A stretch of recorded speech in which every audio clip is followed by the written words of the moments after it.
All right. Well, we should be live. Awesome. Just going to Well, hey check some guys, audio. there's always a little bit of delay here, but I'm going to be trying to monitor the chat and I got to move my camera a little bit so I can see that. But we'll be monitoring the chat today. We'll do a brief intro. I have a little housekeeping, just sort of my time while I have the stage to give you some updates. Oh, shoot. And that's mine, I think. Okay. My volume on YouTube is off. Sweet. So anyway, thank you guys for attending here. It looks like we've got about 30 people on now. We're not gonna wait. More people, I'm sure, will come in or cycle through. Today we have Timmit. It's our second Meet the Maker series. If you guys saw the first one, you guys know it's a pretty just relaxed, chill sort of opportunity to meet people that are making things in the community. It's our opportunity to sort of get a little bit more in touch, I think, with the people that are doing the great things, that we're all enjoying. And I'm looking right now at Timot's V0 right there with all the RGBs, and I know what I'm going to be doing here pretty soon, and making use of some of that awesomeness. I already have the RGB panels, and we'll talk about that too. I want to give away some of those today because we've got a whole bunch of them, and they really are a very cool V0 mod. Why don't we just start with introductions, if that's cool? I'm not sure everybody knows everybody on this call. I'll open up. My name is Daniel McKay. I'm the I guess the owner or starter, founder, whatever of West 3D. It's a community-based 3D printing store. When I say community-based, one of my announcements, you'll learn a little bit more about that. But really what we try to do is just focus on supporting our community makers, either through the parts that we source, or directly through supporting community makers, businesses, or projects. Alan? Cool. My name is Alan Rand. This is my first stream as an actual member of the West 3D team. I am the media manager and have been an employee for almost an entire month now. And we're so happy to have you. Thank you. You'll see Alan on all the YouTube videos. You guys have probably already seen or maybe are aware of some of the other ones like Can that was that a lot of people have been looking at. But Alan's got a few other videos out there, and we'll be seeing more of him. He's also helping out in the warehouse because Civi and and I'm gonna say mostly Civi has been doing all this stuff, but it's been a little crazy the last couple months. And so, Alan, we're really happy to have you. Thank you. With that, Civi.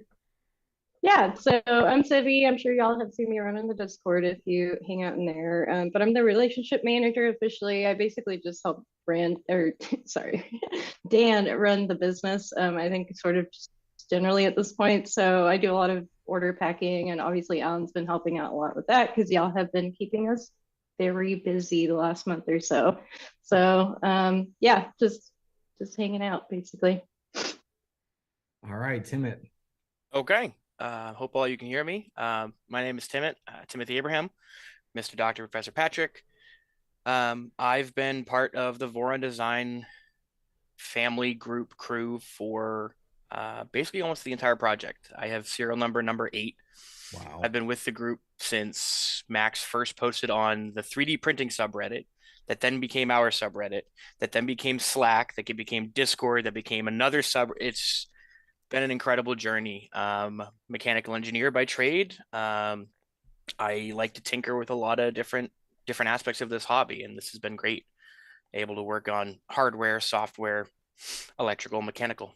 So I'm really glad that Dan and Alan reached out and wanted to have me on the stream. Of course. Awesome. And guys, if you do ever have any problems hearing, or if you have any questions as we go through for Timmit, we are going to be monitoring that chat, and we'll go through some of that. Make sure that we get all the questions answered. We don't have a set time limit, and if Tim, if you have to leave, that could be it. But it can be 15 minutes, it could be an hour. It just depends on what questions we have and where the conversation goes. And I hope that's okay with everybody. Of course, yeah. I mean, if you watched any of the previous streams I'm a part of, I like talking. I enjoy I've always been my main idea with the server and with the community is try to make it what I wanted when I started this hobby. So I started this hobby years ago, 2010, 2011, finding the cupcake CNC on the cover of Make magazine. And from there, I was like, I need to make this. And that was the first MakerBot CNC. It was balsa wood. It was tiny. It was probably terrible, but I've saw that and said, I want to get into this hobby. I don't know what it is. I don't know anything about it, but I know that it's something that is hardware and mechanical and software and getting your hands dirty. And that's always the kind of engineering I've liked doing. So yeah, I found that, and 10, 15 years later, now I'm one of the admins of the Voron Design Group. I've been to Midwest Rep Rap, East Coast Rep Rap. I'm planning to go out to Colorado, and meeting these incredible people from all walks of life. Everything from guy who does pharmaceuticals to a brain surgeon to an Apple design engineer, and meeting these people who kind of were all brought together by glorified hot glue guns. And like for Christmas, I actually got a hot glue gun from Ryobi. I love this. Hot glue gun? I love this thing. It's so nice to be able to use this without a cord. That's the damn worst thing about a glue gun. But I have 10 other glue guns to my right over here and to my left. So it's been an amazing community. It's had its ups and downs, but seeing how it's grown in the last few years, 2 or 3 years, has been really inspiring to me to want to give back. And I'm glad to hear, Dan, that that's kind of your ethos too, is the community wouldn't be anything without itself. So making it what you want, giving back, designing products, but also helping. I mean, we had that Octo Tap incident recently, and behind the scenes, there was a channel where we had a bunch of the admins, a bunch of the vendors, and a bunch of electrical engineers and crew members who all kind of just came together to work on this project and figure out what's going on. And no one was like, oh, I found the issue, I'm going to go sell my certain thing. It's, I found this issue. Here's what we think it is. Can anyone verify? And it was a big community effort. And I mean, you had people from, LDO and Big Tree Tech and Phystech down to, TLS at DFH. Dan, I saw you in that chat. Like, you've got people from massive companies and people in two, 3-person companies in their backyard working together on. It was an unfortunate issue. I mean, none of the boards in testing had this issue. It only came in when people started hot plugging it or doing some mass production of them that it came in. So seeing how the community reacted to something like this, which was an issue, it was a problem, but seeing how everyone kind of came together as a team was incredible. So I'm always amazed by that too. And I mentioned last time, the community extends beyond, I think, just the users that are using or building these Vorons. We're seeing a lot of spillover into people that are using other printers or interested in other hobbies. The vending community is its own community. That channel is fantastic. I mean, you can definitely see it there. I will say the 5-volt taps that we have been selling. I mean, we even got Tensor 3D, who's another smaller vendor, able to help us out, make kind of a collab kit because we were out of stock and the demand was there. Work frequently with Hector over at Fabrico. DFH has sent us feet. We sell some rubber feet that were originally from DFH because he bought, I don't know, 8,000 of them or something, but it truly is a community. I mean, every time I've asked for help, I've got help. I mean, it's incredible. That's one of the reasons we are, I think, where we are today, for sure. Yeah. I know it's good business and everything, but when we were at East Coast Rep Rap and I had brought my V0, I had brought it with some random plate that I had, and for some reason or another, no prints were sticking to it. And Hector happened to be walking by and goes, hold on a second, runs back to his booth and comes back with one of his honey badger plates. He goes, takes mine, bends it in half, and goes, here, take this, and gives me the honey badger one. And I came up to him after him. I said, like, okay, well, how much do you want? He goes, take it. And the thing is, he could have done, he would have done that if I was an admin. Yeah. He would have done that if I was just a Joe Schmo on the side. Like, Hector's amazing. Yeah. I haven't got to meet either DFH or TLS. I'm hoping they're going to be out in Colorado. But being able to meet all of these vendors who understand that the community does play such a major part of both their success, but also the success of the hobby as a whole. It's really fun to be a part of that and to know that these people, while they're selling you a product, they stand behind it and they're willing to work with you and help. And I think a lot of the channels, the vendor channels in the Discord, are a huge part of that. You always see activity in these channels. So that's fantastic. I want to move to just a little bit of that housekeeping update, and then we'll start sort of some questions. And Tim, you've been awesome as far as talk as much as you want. I like talking. You found this out by now. Like, I love sharing my experiences because I feel like it can influence other people into wanting to do this. We'll get to it after. I know. Totally. I'd never designed circuit boards before, and now I've designed a dozen of them. And I think that's one of the biggest things for me. But go ahead and do the housekeeping. Them, I feel like too. So no, I just because it's the end of the year, I want to thank everybody, and I did write some things. So if I start saying robotics because I started reading, but I don't want to forget anything. We had an amazing year. You guys have been fantastic. We are in a situation, Civi, I think has alluded to it in our introduction, but where we've had a little bit higher than normal order volume. So if your order has taken a couple days to ship or something, we do all apologize. We have all three of us in the office packing orders, trying to get caught up, and we'll get there really soon. We do have some drawings today, so there's going to be some other fun stuff happening today and on the stream. We've got 3 separate drawings. We've got one for entries to our end of year giveaway, sort of our holiday, I guess, shout out to the community or community involvement piece. One for the 24th and one for the 25th. Basically, we're going to randomly choose in order and have that order completely refunded to you. So consider it free product. It's a little bit of a gamble. We have orders as small as $6 and orders as large as $1,800. So we could see where this goes. Average order volume is about $200. So that's sort of what we expect for both of those, but we'll make sure that it's fun. Lastly, for any entry that came through that last week of December, we're also going to be giving away an LDO V0.1 S1. And so we'll be giving that away later in the stream here. And just want to make sure you guys know that. If you guys are in here and haven't entered into any of the drawing, that's cool. We're going to be doing some trivia, just a couple questions about each of us to get to know everybody better. And we're planning to give away some V0 RGB panels, one of Timmit's creations. They are fantastic and beautiful, and he's got a nice show going on right there. So if you look at those panels, they're and he could probably talk a little bit more about them, but there's very special like light type acrylic made to diffuse light. So basically the acrylic in here it's called LED acrylic. It's made by Tap Plastic. At least that's where I know it is. But it's designed so when the lights are off, it just looks black. It doesn't look like anything other than just an ABS panel.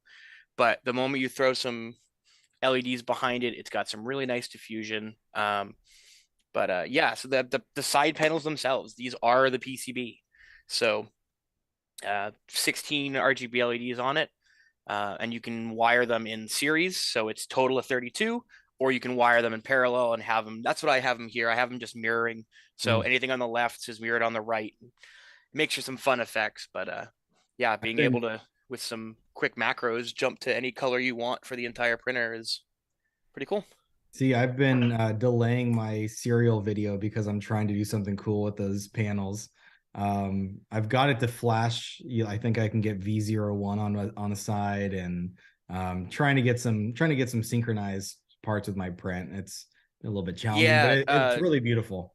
Kyle Hart's been doing a ton of really nice work on the top panel. Unfortunately, my camera is blowing it out, but it's an LED matrix, 16 by 16. And he's done some really good job of getting like Mario animations playing on this, or Matrix animations. Awesome. And you're going to delay that even longer. I know. Reach out to him. It's freaking cool.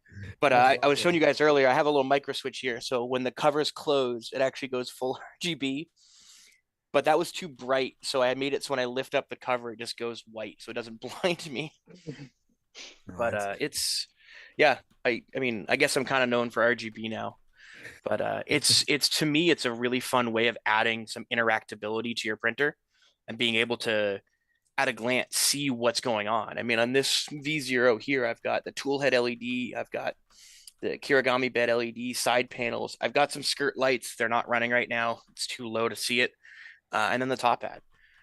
Do I need this? No, no. It makes your printer But better though. it's, I mean, the amount of people, Mandic Reality saw it, Joel saw it, Nero did a video. Like everyone comes by the booth and just sees the printer with a million RGB on it, and it really kind of just is a statement piece, and it gets people interested. And then they see Steve's really clean, precise, nice V0 build, and go, "Oh, that's cute."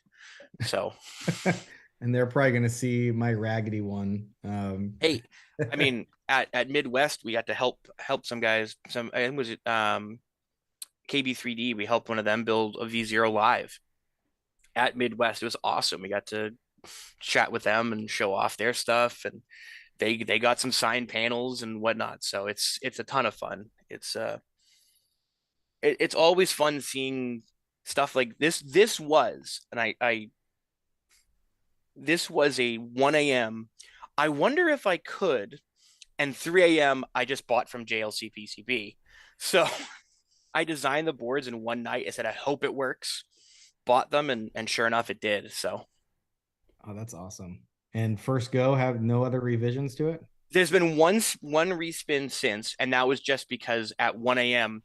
I had the left panel go this way and the right panel go that way. Oh, okay. So if you were looking at it from the front, the LEDs would do like a weird crossover. They weren't in sync. Yeah. So I fixed that, and actually found a contact at PCBWay. They had reached out. They had seen it originally, and they said, "Hey, do you have a project in mind?" I said, "Well, I'm actually respinning these boards. Do you want to join in?" And they were happy to sponsor and work with me. And it was really cool. I'd never had anybody reach out to sponsor me for a project before. And yet, I mean, I'm a relative nobody in the grand scheme of things. And the fact that they were willing to work with me like on this was really kind of cool. So that's awesome. I had a really good time. So, one other thing, for people that haven't seen, there was a Voron Design hosted live stream today that officially announced the V02. If you guys haven't seen it, definitely take a look at it. It was an awesome stream, I thought. Heads up, if anybody did buy a V0.1 S1 from us, we will be offering those upgrade kits at cost. And if we do get a full V0.1 to V02, and I think they're going to be the same kit, we're also going to provide those to you at cost. So hopefully, it's still something that you that you want to do. The upgrade looks like it's fantastic. But that, Tim, you mentioned that sort of that the V0.2 stream, and just the way that the Voron community works, it really was, I think, a good example also of how sort of the Voron design team is driven by community. They talked about some of the community updates and mods and things that they've done that have made their way into the system, which I think is fantastic. That does fit the ethos, I think, of West 3D as being sort of a community-driven store. For those that don't know, we donate to local causes, design teams. We buy as much stuff as we can from local makers. One of the announcements that I have, and we announced it in Discord a little while ago, but we did start, and we are funding this year a domestic nonprofit, and that nonprofit is aimed. The nonprofit is really there to facilitate sort of greater involvement with the community and make it separate from the work of West 3D. I don't want the work that we do and the donations that we provide to be seen as something that's coming from us. It should be something that the community can also participate in. And with that, yesterday we hit our order number 10,000. So big milestone. We're going to take a little while to get used to 5-digit order numbers. We'll be there for a little bit. But in celebration of that, we're announcing today on the live stream a commitment of $10,000 to that fund. And then over the year, the money that we put into that fund there is meant to benefit the community. We're planning to support people that are building new mods for our favorite printers, maybe something, you know, that someone's doing entirely new and novel. We've talked about, and we do plan to open up an open grant program. So if you have ideas about that, please let us know. We plan to provide both our monetary support, but also our sourcing support. Before I started this, I was a sourcing manager. I can help if there's a project and you're looking for specific components or someone to design or build something that you've designed. We would like to offer that support as well. And then of that $10,000, we're also allocating, and we'll be submitting that within the next few days, $1,000 to the Voron design team, and that's just to help them continue the great work. We are attending the Rocky Mountain Rep Rap Festival that was mentioned. Civi, Allen, and myself will be there, so I'm excited to have an opportunity to see and meet all of you guys. There's gonna be a lot of us there. There's gonna be a lot of us there, and that is incredible. I mean, I never thought 2 years ago that I'd be like, oh yeah, I'm gonna take a week-long trip out to Colorado for fun for 3D printing. So I trust me, I didn't either. And when I started this thing, I was like, oh, this is going to be a cool, like, you know, make a couple $100 a month kind of deal. And it really blew up. Yeah. You know, but with that, it is our first event. So we're super excited to meet you guys there. But I also am hoping that you guys have some ideas for us. And if you can submit those ideas to us either via email, via direct message on Facebook, or on Discord, it'd be super awesome. One of the ideas that we have is to try to make sure that we can showcase you and, you know, the community that we represent. Is if you guys have a picture of, or can take a picture of a printer with parts from us, you know, our stickers that we provide in the orders, maybe parts that you have for a future build, any or all of that. What we would like to do is we'd like to put together, you know, a graphic or something like that we can put behind our booth, a kind of a collage of everyone's selfies and pictures and things like that, to just show that support and community involvement, you know, that we want to support, and that, you know, the support, I guess, from you that we have. To give a little bit of encouragement, I'm thinking, you know, we'll provide like everybody that sends us a picture will get a $10 gift card also, just as a thank you for the support. And then once the display is made, we'll probably come up with something even cooler to do for, you know, one of the people that we randomly select in probably another video like this. If you have that display up, you could have people come by and like sign their picture or something if you have it printed out. So I will say, my favorite part of East Coast and Midwest Rep Rap, I don't have them with, I just brought simple silver Sharpies. Anyone who walked by our booth, I said, hey, come sign this printer. Wasn't my printer at all. Did the person say it was okay to have stuff signed? Oh yeah. It was totally fine. But I literally had, so my friend Griffin, who's been with us to Midwest Rep Rap and East Coast Rep Rap, he brought his printer to East Coast. He was about 20 minutes away. So I have the back of his printer. I'll have to get him to send me a picture of it. Griffin, if you're watching, DM me a picture of this so I can share it. There's probably 200 signatures in the back of his printer. Joe Prussia signed it. Joe Prussia signed this guy too. It actually says, I wish I was a Prussia on top. Let's see if I can tip it forward without breaking the screen. I wish I was a Prussia, Joe Prussia. But Joe Prussia signed it. We had Stefan signed it. We had like so many people. Joel signed it. Nero and Steve and Emgrea and Max. Everybody there signed the printer. And somebody just left with a printer with 1 million signatures on it. It was really fun. And it was the best part was, it was like, if Dan, if you were walking by, I didn't know who you were, you still got a chance to sign it. It wasn't just like high level content creators or somebody. It was just anybody. So anybody got to sign the printer and kind of show off. But that's goes back to, I just like meeting people. Let's do it. That sounds great. Yeah. So if you guys make it to these festivals, RMRRF, I will be having people sign Clee's printer. Oh, sweet. So does Clee know about this? Nope, he does now. Awesome.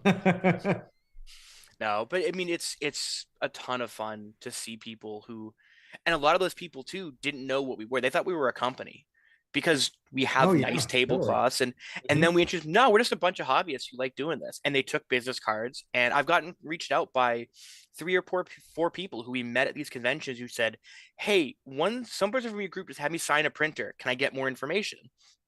And a couple of them are building printers now. Oh Like, wow, that's we've sweet. made people, we are the worst business ever. We make you guys money, we make LDO money, we make everyone else but us. And I'm okay with that. When it becomes a business, it can become a little bit, or when it becomes a company, it can become a bit hard to navigate. And being just a group of hobbyists who travel together, it's a lot easier. It's just, oh, you're going to show up, bring this, bring that, bring this. And Yeah. it's, you never know what you're going to get at one of these conventions. And that's kind of part of the fun. Yeah, I mean your example for Hector, and that's one of the things that Yeah. I think my team also is trying to live.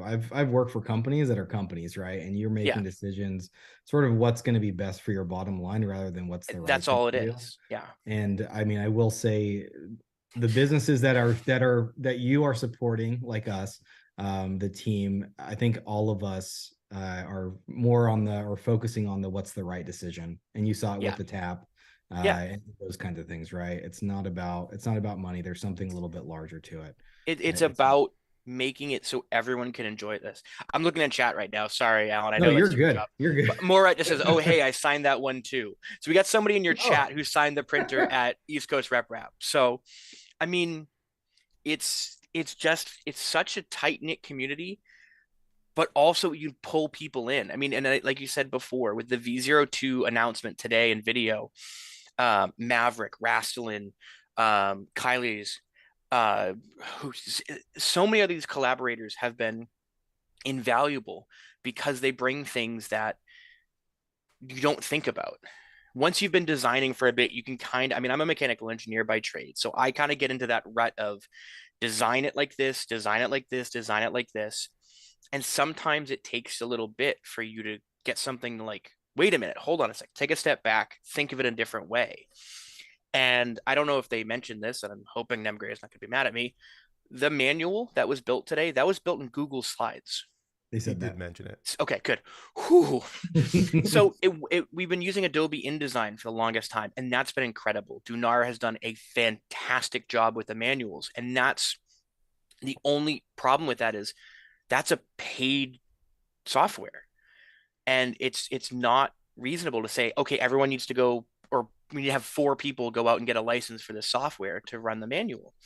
So taking what we know from InDesign and taking what we know from this, and somebody's like, can we just do Google Slides to mock it up? And we mocked it up, and it became so much better. So now it's available for people to make changes and suggest changes to us a lot easier. And I don't think that's something we would have ever considered like a year ago. So it's the contributors that were part of this team are very, very valuable. And I think that's a big part of going back to the community. Um, Having these people from not only, yes, there is a lot of white men in this group, but we've got people from Europe, we've got people from Asia, we've got people from Africa, we've got people from North America, South America, all of it. We've got men and women on the team, and it is, in the last few years, it has grown so diverse that you get these differing opinions and you get differing thoughts on projects. And I think that's what in the last few years has been a big driving force for the team, of being able to not kind of be stuck in a rut and being able to get these ideas, and different point of views. We were working on a colorblind friendly version of the website because that wasn't something we ever considered, because no one on the team was colorblind until recently.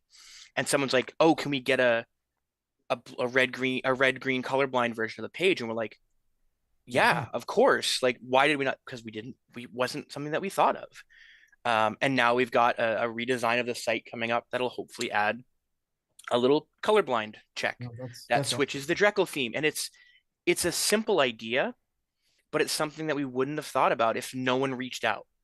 And engineering tickets, admin tickets, and printer help tickets have all been really great for us to be able to pinpoint issues, logging issues, and figuring out why is everyone stuck on this one step. And then we're able to go, okay, for the 0.2 manual, we're going to explicitly call out XYZ, explicitly call out that the idler bearing has no set screw. The driven one has a set screw. The number of people who said, oh, I have 2 of the wrong gears. One of my gears doesn't have a set screw. To us, from somebody who's built 15 printers, it makes sense that that one goes on the drive gear, and right. But to someone who's this is their first or second printer now, it's not as obvious. And I think that's a big thing for us to be able to progress and build a better product, build a better project for people so everyone can see that. So That's awesome. You know, I don't actually, that was the last sort of my announcement. And again, we'll continue through. I have a list of questions, and I'm trying to, sorry, I'm scrolling in this chat too, because I'm trying to pick up some other questions. You know, Alan said he's been writing some down as well. Yep. You know, the last thing I'll probably end up saying, and then I'm going to give the floor to everybody else that has questions, is, you know, just thank you. You know, my sincerest thanks. We've only been around for 14 months. And in those 14 months, this community has seriously changed my life. And your support, I think, has also changed the lives of a lot of others. So from the bottom of my heart, I just want to thank you guys, and looking for an awesome 2023, sort of with more cool stuff and more involvement hopefully coming. It's weird saying 2023. Is it not? It feels like 2020 was like a year ago. So that all said, again, this is all about an opportunity, I think, for you know, for us to ask questions. I came up with a list of questions, and Tim and I was lurking on your GitHub, and I was finding out, I didn't know that you had serial 8. I think Alan told me that. Which is fantastic. But I was looking around, I was like, so when did he like start? And I found, I think the Discord opened up in like June of 2018, and you were within a couple of days. So I'm like, okay, it was before that. I was pre-Slack. Before Discord, we had a Slack channel, and all I'll say is I'll let you get back. But all I'll say is the reason we had to leave Slack is because we were running out of space. Oh, wow. Our messages. So we have I forget what the buffer number is. Say it's like 6,000. We were resetting and deleting messages on Slack within like 12 hours. So you couldn't search or find. Couldn't search anything for more that's awful. We had to, and that's kind of when we started using like other file sharing just to store stuff, because we were losing files within 12 hours, or somebody would have to be like rehosting them every so often. It grew really fast. I mean, the Discord right now, let me go to I'm the admin, so I can see all the back end. 37,000 people right now. Wow. And we pruned the server a couple weeks ago, and we were at 43,000. So the Voron Discord server is on par, if not bigger, than the general 3D printing Discord server. Wow. Well, I can tell you, I'm not on that one. I'm on. We're glad to have you here then, I guess. Yeah, I was on the general 3D print one for a while, and it just, I keep coming back to the Voron group for asking dumb questions, because I know I get dumb answers, and I'm used to that by now. Well, and that search is just, it's, I know people complain, and there's always issues, I think, with every platform. Nothing's perfect. Yeah. But I still utilize that search all the time. If I have a question, usually I can find something, and sometimes it's from a year ago. So it's, I couldn't imagine doing something different than what you only have 12 hours of search history.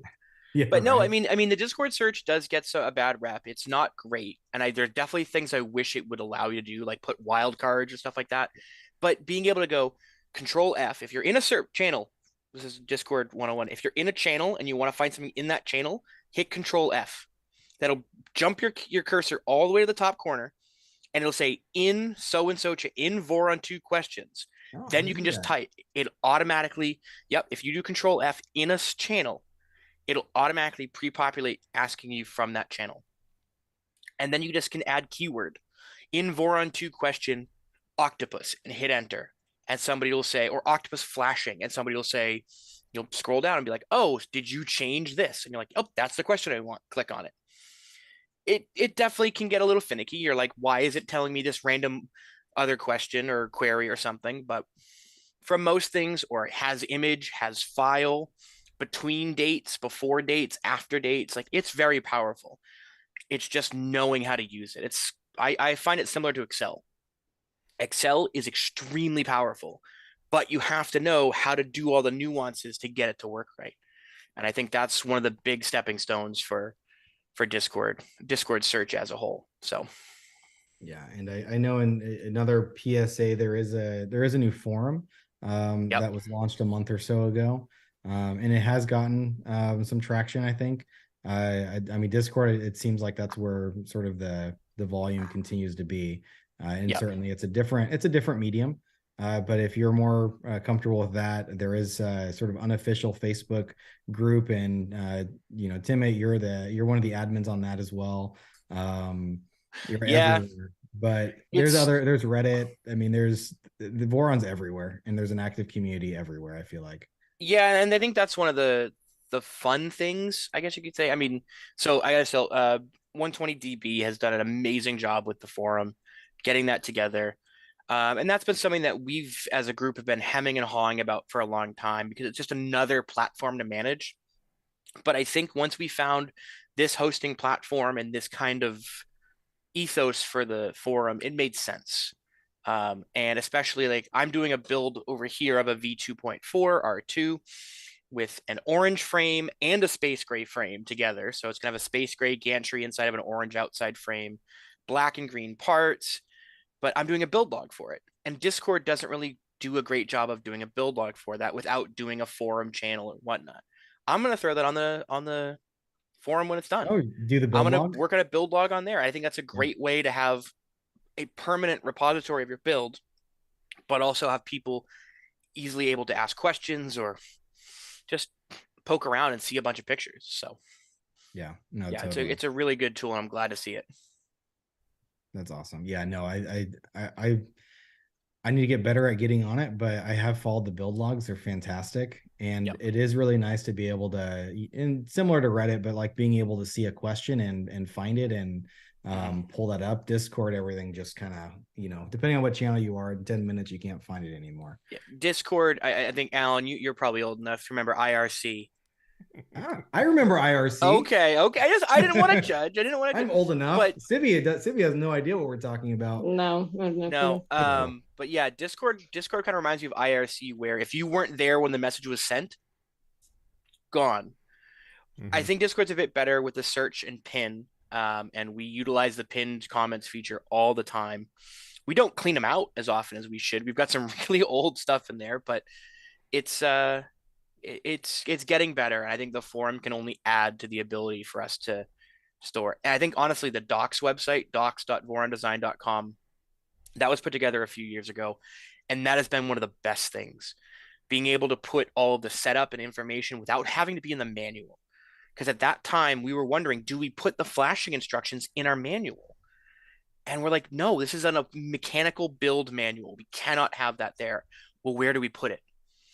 And having that website work off of GitHub is incredible. It's so easy to go in, add your own community mods, fix spelling errors, add new pages.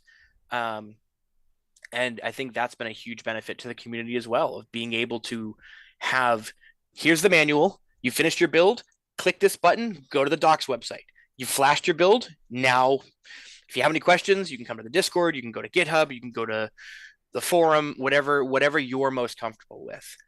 And that's been a huge benefit to the community as a whole, being able to have this community accessible and community editable guide. So if you have a Fly Gemini and you don't see a flashing guide for it, and you're comfortable with it, you can write one up, copy and paste one other original one, add some new photos, and you're good. It's really not that difficult. And if you have any questions, there's a ton of really smart people on the server. I know GitHub about that much, just enough to make repos, add photos, and do basic markdown. But the people who know it really well have done an incredible job of helping others add their own pages and modify and tweak things. So it's been a ton of work to get together, but it's been really rewarding to see it come out. Yeah, for a project where you guys aren't, I mean, you guys, if it was a We're not company, paid. it'd be worth millions and millions of dollars by now. Just the documentation that is out there, and the fact that it's, community documentation. I remember when the Monster 8 was sort of getting some traction and there Yep. wasn't anything, and then right away there was something. Yeah, I think that was Klee actually. Fantastic. Honestly, I I think it think was. I think because it was. so what's gonna be in my V2 is a Monster 8. It's a Monster 8 running CAN with an SB 2040, I think. So yeah, he's been incredible. Like he's got a million different control boards at his house. He's like, "Yep, this one works. Throw it away. Get a new one. Try it again." So I actually, that kind of gets me, one of the first questions that we had in the chat was, you mentioned sort of before this, guys, we logged in 10 minutes or so early or whatever, and we're just chatting. But one of the questions we have is, you've hinted that you have a huge old hardware collection. How did that happen? What's your prized possession, and what happened to the stuff? uh okay. So like I said, so I've always been one to kind of learn how something works, learn by disassembly. So like, I mean, this right here, we got a relatively inexpensive Bluetooth shower speaker for Christmas. It doesn't work. I'm not throwing it away. I'm gonna harvest this for parts. I'm gonna get a Bluetooth receiver, some buttons, because I've always been the kind of kid who, when you found an RC car, you drove it around for 5 minutes and then took it apart, took the shell off, figured out how it worked, added other parts to it, made your own battle bot at home that had another motor that had a saw blade spin whenever you drove forward or something. Um, and then kind of in college, I was mechanical engineer and I was going for a robotics minor. I took some courses in programming. Unfortunately, the professor who was going to do the final course was on sabbatical, so I couldn't do that without staying a year. So I'm like, you know what? It's not a big deal for me, but I'm glad I took the courses. And that kind of got my head thinking. I've always been mechanical, but I also always liked the electronics. And so I always had like Arduinos and Arduino Mega with just some sensor shields here. I just sitting on my desk because why not? Um, so I started doing Arduino. I did robotics club in high school, which was basically a little Roomba create that you drive around, but you'd write all your code for it mechanically and be completely autonomous. And so then I started doing that in my own spare time of learning Arduino and projects. And then I saw a Make Magazine article on the Cupcake CNC and said, that's what I want to do. I like that combination of I design things in CAD and then I have thing in person. I have a physical object. Um, so that kind of got me started in college doing a bit of electrical work. And then out of college, I saw the Voron project. I had already built some other printers. Um, I saw the Voron project and I saw that was maybe my first like full scratch build. My other ones were buy parts from here, some parts from here, pre-made sets, and go from there. And this was going to be the full scratch build. Um, and then I found Ben Eater's YouTube channel. For those of you who don't know, Ben Eater has built a breadboard computer. So a computer completely on discrete breadboards. I don't have a picture of it with me, but jumper wires, transistors, basic logic gates, stuff like that. And I said, oh God, I fell into that rabbit hole hard for a couple weeks. And I learned for how a computer works from the ground up, from single transistor switches to multi-transistor gates to multi-gate logic and kind of building blocks that expand out. So then I'm like, oh, this stuff's cool. This old hardware is you're running it on raw metal. Like modern computers, you're emulating certain things and you're not really running on the hardware. You're running on abstraction layers on top of layers. When you're running DOS, you're running directly on the CPU basically. So I started looking around for old hardware. I found a TRS 80 Model 3 that I brought home and fixed up. And my wife and I sat down one night on the dining room table. I had Zork, which is a text-based adventure. I see Alan smiling. A text-based adventure. It's you walk into a room and look left, and then it would say you see a mailbox, open mailbox. You see a key, take key, like that kind of text adventure. We sat and played that for like 2 hours, and it was just novel because it wasn't something we'd ever done before. And I that kind of got me into the old hardware stuff. And long story short, I found a compact portable. My first computer was a compact desk pro, probably 97, 98. I was 6 or 7 years old. And I kind of always fell in love with the compact for whatever reason. It was never flashy, was never fancy, but that's just kind of the era of computing I fell into.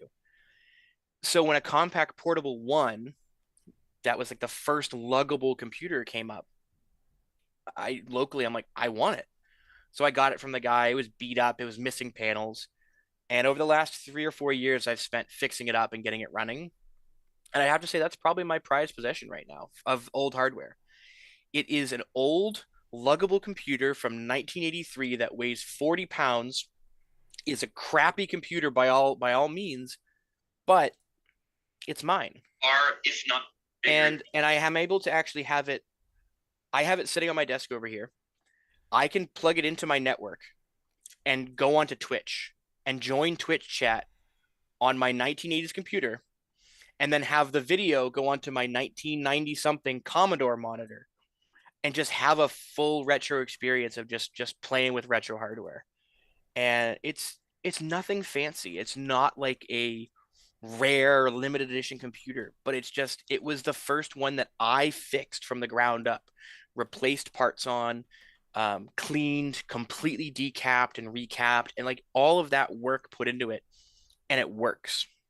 So I think that's kind of what, for me, encapsulates a lot of the hobbies that I do. Is I printed brackets for it. There were broken parts in there that I used my 3D printers for.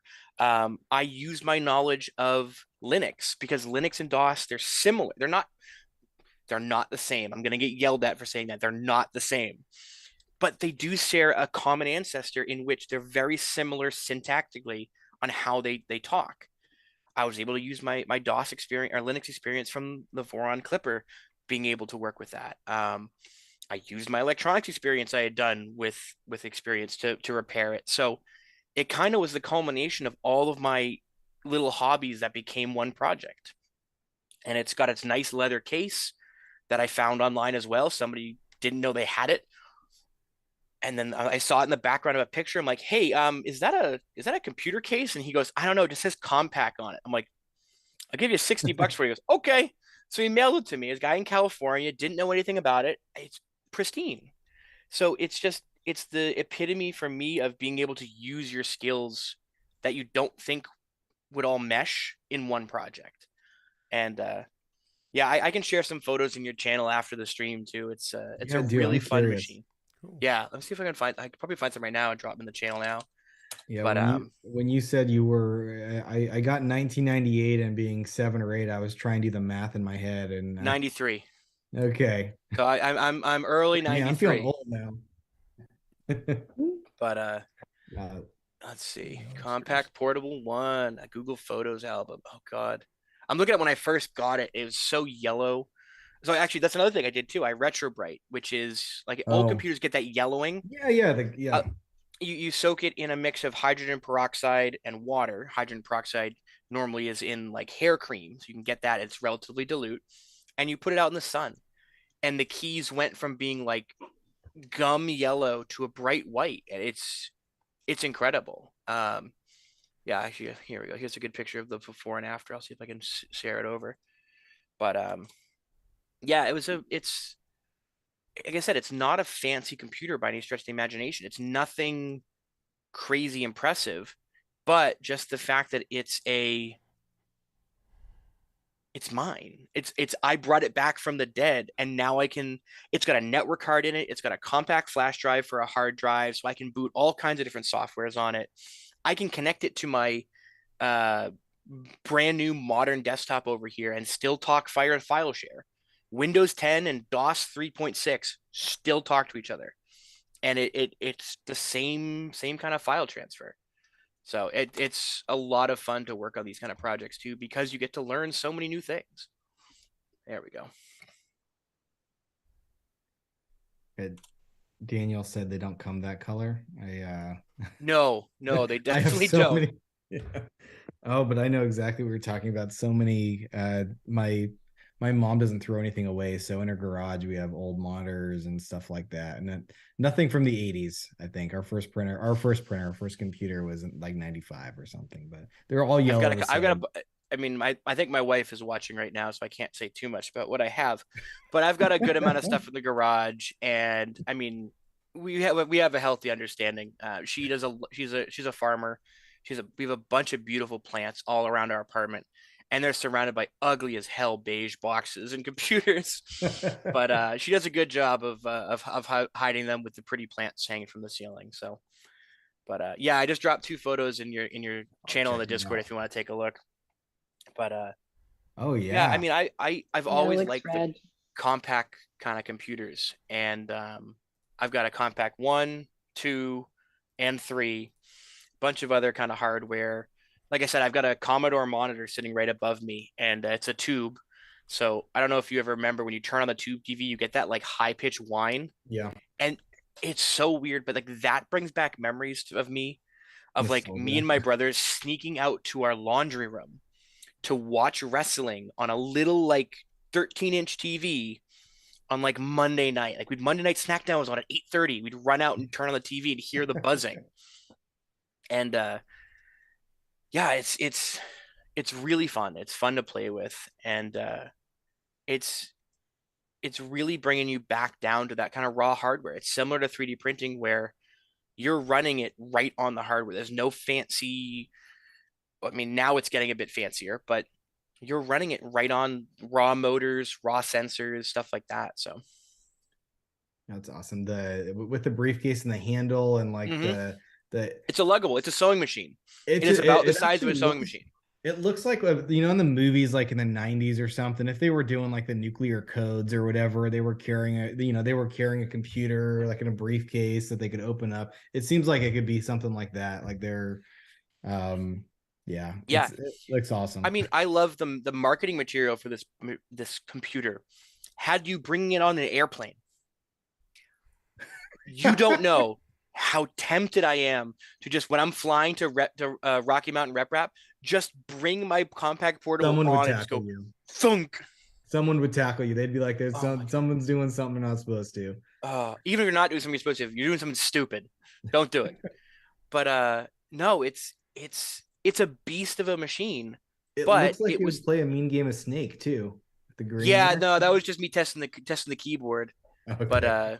yeah, you can see the difference in those keys before and after, and that case, that like faux leather padded. It really it like I said, it's not a good machine, but it's mine, and I fixed it and I brought it back, and that's what started my obsession with these old hardware, because it brings back nostalgia of playing Where in the World is Carmen Sandiego and Chips Challenge and Commander Keen and everything like that back when, I mean, I have an old laptop here that I have SolidWorks 2000 installed on. That's what I learned SolidWorks on. My dad brought home SolidWorks 2000 from work, installed it on our compact. I think it was a compact, it was a Vio, I don't remember. And I started doing CAD when I was like 10 on my home. Like I didn't play many video games. I played like backyard baseball, backyard soccer, and SolidWorks. That was my tinkering. I used calipers, I measured Lego figures, I made whatever I could get my hands on, just had fun with it. And I think that's kind of why I'm the way I am.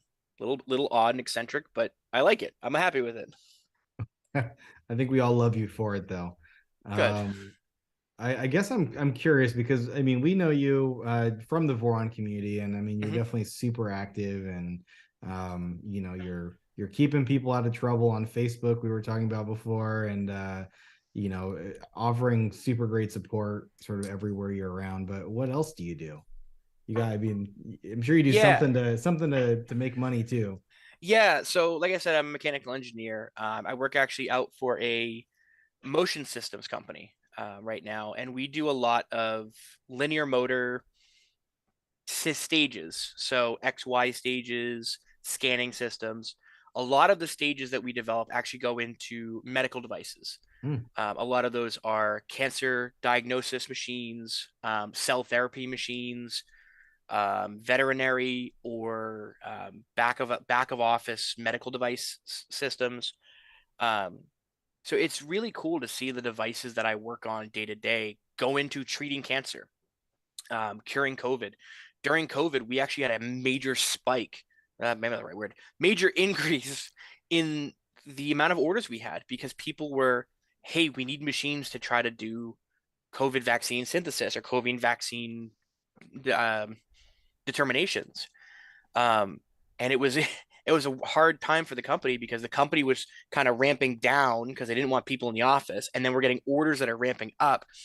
So it was a bit stressful, but I mean, I've visited a few of the companies that our stages go into, and they are massive machines that move hundreds and hundreds of syringes or test tubes or whatever, carrying everything from, like I said, cancer cells to vaccines and treatments around. And the stages we design are anything from macro motion of 4 feet down to micro and miniaturization of one of our stages has 5 millimeters of travel. That's it.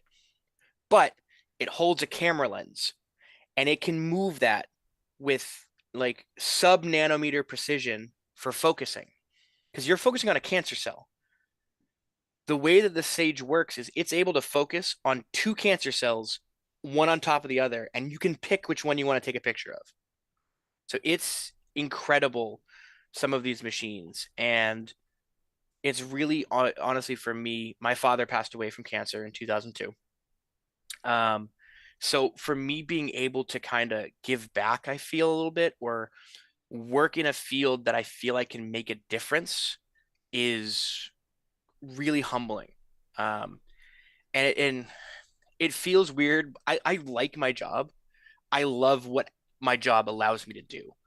And it's amazing to meet people who I work with and have like, hey, it's not always about the end goal either. It's a lot of our stages are Lego bricks. They're just this is one stage, this is another. Oh, you want this one stacked on top and move around and then you get these customers who come in with some really you look at the spec sheet, you're like, what are you looking for? And then you talk with them and you're able to figure out what that niche they're in. And you're like, I get it. And then you're able to design something from scratch. And that's the most fun for me. I've done a couple of those projects where, like I said, you get a spec sheet. Imagine a customer coming to you and looking for a 30 by 2 millimeter fan that has some crazy amount of airflow through it. Like, why do you need this? And then you understand and you're like, oh, I'll see what I can do. It's really a lot of fun to be able to do these kind of projects where you know the end goal is going to be a reduction in cancer diagnosis or an increase in cancer success rate. So it day to day, my job might not be the best, but overall it's worth it. And it's a ton of fun. So, but yeah, I went to school for mechanical engineering. I worked at Lincoln Labs for a bit. I worked at a 3D printing startup in Maine actually before that. A friend from college contacted me and said, hey, I'm looking to 3D print shoes. Do you want to help? Oh, sweet. I said, sure. I had nothing going on at the time, and it just kind of made sense to take a risk. I worked up there for almost 3 years. It was so totally worth it. It got me the ability to put circuit board design and 3D printing for fabrication and electrical wiring on my resume. Before it was just a hobby. After that job, it became a skill set, part of my, not just in other facts. It actually was what I was doing. So I think it was a major reason that I was able to get the jobs that I've had since. And it's all because of this hobby. This hobby has made a huge impact on my life. So it's weird to think about how a hobby you started a year out of high school can kind of direct your life so much. but it really has, and it's been incredibly rewarding. And the group around the Voron team has been nothing but supporting. There were some times where I had to take some time away for personal reasons, and I was getting little pings, messages every few days from a couple of guys like, "Hey, checking in. Do you need anything? How's things going?" And it wasn't something I expected. It just when my wife tells her friends, "Oh yeah, Tim's off in Maryland meeting some of his internet friends," like, yeah, that's pretty accurate. And now I'm glad to say they're my real life friends. I mean, out of high school, you only have a couple really close friends more often than not, and I've had a couple of them. And since then, I've been able to meet some incredible people. Um, Germany, Austria, Hungary, Spain, Canada, the weird North Canada. But it's been a really eye-opening experience to see how many people actually care and want to make this group something better than it can be. And it's really rewarding. Well, I'm so glad I asked that question. Thank you. Yeah. Yeah. Was this the one we started with? We started talking about old computers. No, I mean, it was sort of the what else do you do? Oh, what else do I do? And That's I mean, right. no, it all worked together beautifully. I'm working on a Voron Delta. I can say that now. So I wanted to ask because as I was sort of low key stalking your GitHub, you actually have a Delta. I do have a Delta It- design. Some CAD. I mean, it looks like it's not really complete. It was conceptual or something, but curious about that. It looks like it's from a couple years back. Oh no, it works. I have video of it printing. Really? It doesn't work well. This was a while ago. I've always been fascinated with the Deltas, mainly just because of the odd kinematics. I mean, mechanically it makes too, right? Like, yeah. My goal was to make. I mean, I know there's people who've made a Delta that fits in like a monster can, and that's incredible. That's not what I want to do. That's a little too much. But no, my goal was to do like a small. The camera's over there, like 4-inch diameter Delta to do quick turn parts. Like I do a lot of parts that are like small, the project I'm working on is a little pogo pin adapter, PCB housing, three pin JSD to pogo pins. But even queuing up a V0, it's so long to get a tiny part done. No, but I've always liked the Delta because of the odd kinematics and the moving towers and stuff like that. So yeah, you saw the Delta on there. I actually have a design that used the 2.2 tool head, and kind of that quick change tool head. I probably will do a full redesign in the near future, but yeah, I do have a design for a Delta on my GitHub. It hasn't been updated in a while. I haven't had much time to do that, but my goal is to, once I finish the 2.4 and once I kind of get things squared away, I do want to pick that back up because that's something that I think would be fun. Similar to what Max did with the switch wire. It was more of a because we can kind of project. So we'll see where it goes. It probably won't be anything official, but I don't care. It's just going to be a fun side project, as all of my projects are.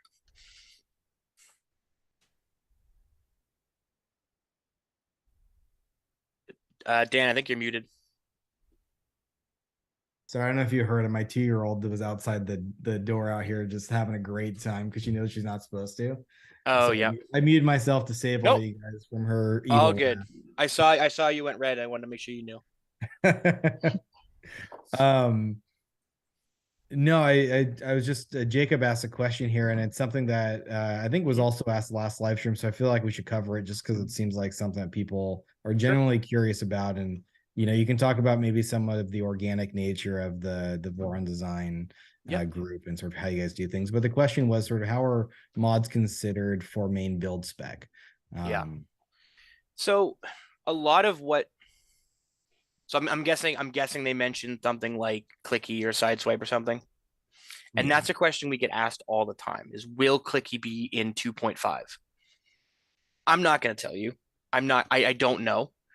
But in that same vein, if the mod adds something to the project that doesn't make it more complicated, and I think that's one of the hard things is clicky, while really nice, is also extremely difficult to get set up properly easily. All the macros and variables and stuff like that. I think that's one of the reasons that tap is as nice as it is tap mechanically is a little bit difficult to build, but software wise, it's just a probe with an offset of 0 and a nozzle offset that you calibrate. That's it. It's not a very complex mod.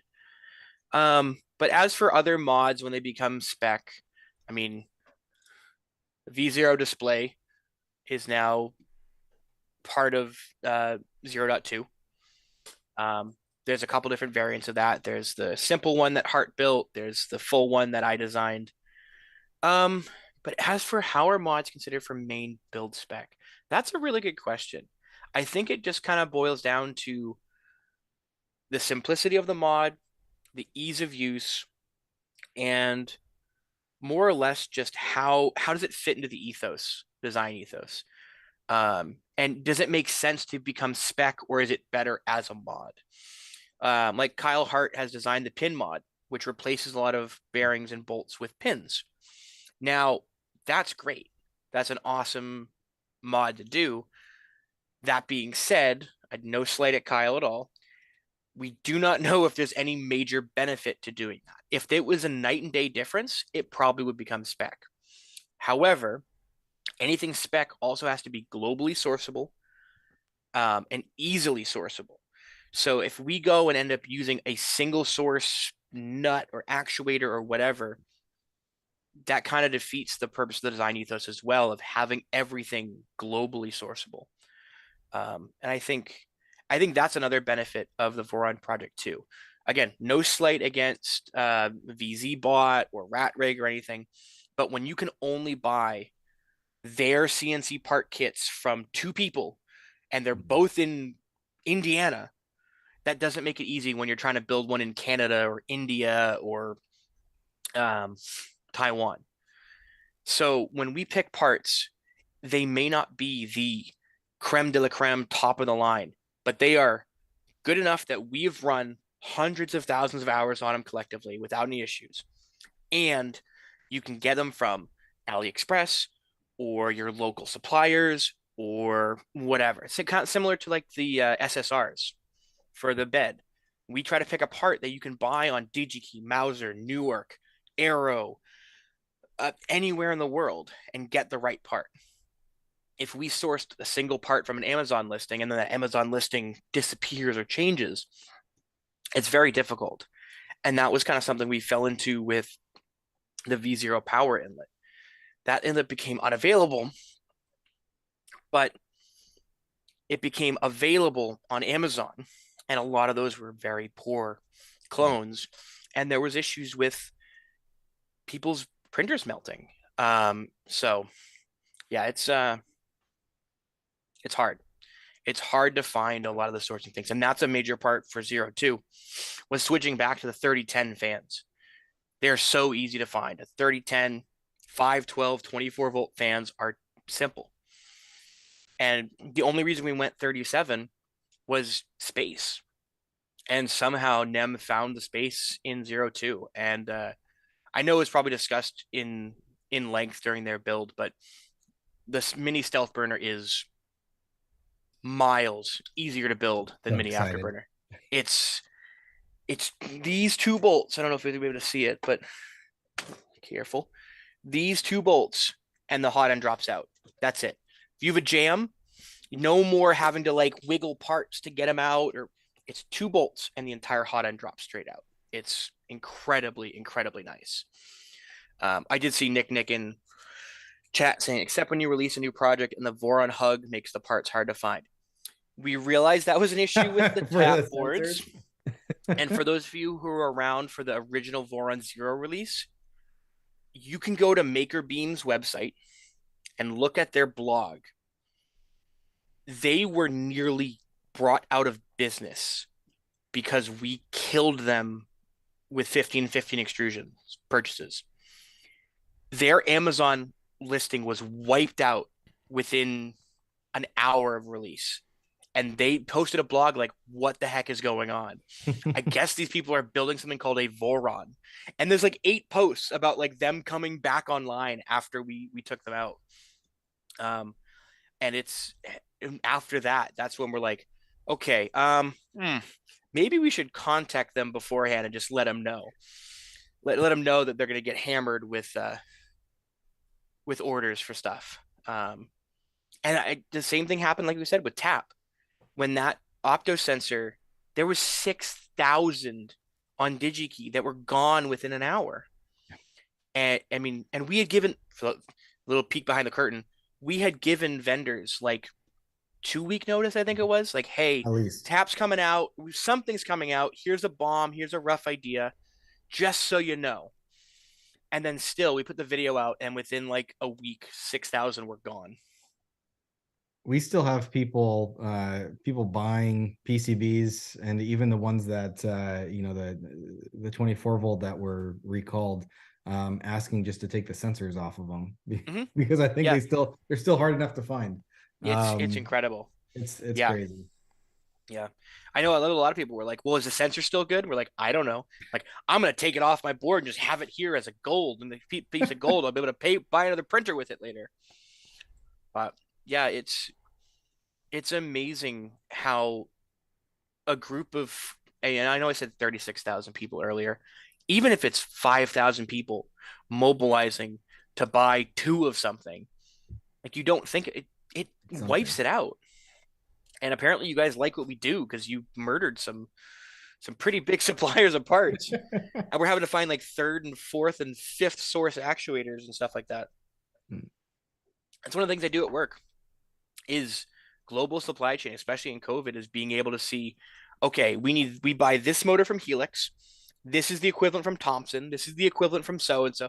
And then as one goes out of stock, you're buying the next one and you're sourcing a 4th one. And it's ridiculous, but it's a sign of, apparently we're doing something right.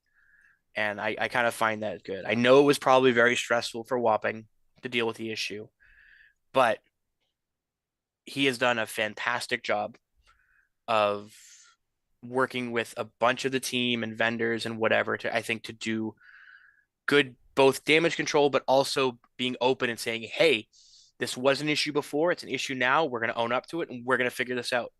We'll make it right. And I don't know how I would have handled the situation. I think he's done an absolutely fantastic job handling it. So I would agree with that. Yeah, it's been a tremendous experience. Yeah, and it does, I think we talked about this off camera, it does show kind of how the vendors are kind of coming together, and it's not just about money, it's about the community. And I know a couple vendors have reached out to me personally, like, hey, what do you need? Do you need any financial assistance or whatever? And I've just told them, hey, go to Wapping. They're the ones in control of this. Let me know if you need anything.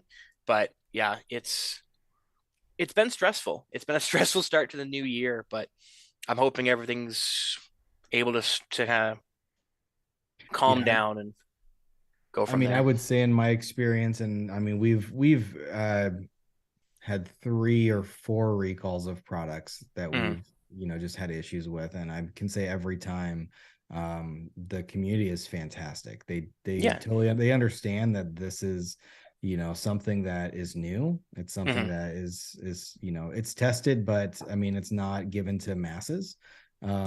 You probably also usually start, at least for some of the stuff that we've done, start with small batches, which may look fantastic, and then you go to mass produce something, or find a supplier that's gonna 10x that and 100x that or whatever, and it changes. So I'm dealing with something very similar at work, where we've designed a circuit board at work for our control system, and the first 5,000 all worked flawlessly. We jumped to 100,000 piece order, and without telling us, the supplier changed a part. It was an equivalent replacement that was not an equivalent replacement. So we now have 100,000 boards that, it's a simple board. It's a controller and a couple active components, but we've got 100,000 boards that all need to be reworked. It's a simple rework. It's replacing a MOSFET, but the FET that they replaced it with had a slightly different resistance or whatever, was a diode, whatever. I don't know anything about that, but it was just enough that it doesn't work for our triggering. And the company we use as supplier is like, oh, but we're not going to pay for it. Like, you mean you're not going to pay for it? You changed the part without telling us. And our purchasing department got on a call with them for 6 hours until they finally admitted what they did and said they were going to pay for the reworks. That rework is going to take 2 months because we have to ship every board back to them, and it's a manual loading into a part and redoing. It's not something they can batch out. So it's frustrating, and I can imagine how it is on a company level where you have millions of dollars to put at a project, and I can't imagine doing it when you have millions of nothings to put into a project. And he's handled it incredibly well. Yeah. So I can't thank him enough. I know I don't know Wapping, if you're watching, but thank you. I'm sorry, and I will buy you a beer next time we meet, because I can't imagine how stressful this is. But you've done an amazing job handling it, and I think the rest of the community is understanding of the issue and is willing to work with any vendor for this. Yeah. But no, totally. I think so. And again, we've all experienced issues. I can't imagine millions. I know Sivy and Alan know we've got a bag of like probably 15 pounds worth of Undertaker nozzles from a batch that they did the same thing. Oh no. Yeah, we thought we had something great, an awesome batch, and they said, "Oh, we changed the mold a little bit, and but it's the same thing." It totally wasn't. And I mean, it's tough, I think, on every level, regardless of sort of what your motivations are, what size of company you are. In this case, I mean, obviously, we're talking about a project that is a community developed thing that's generally supposed to make people's lives better for on their Voron.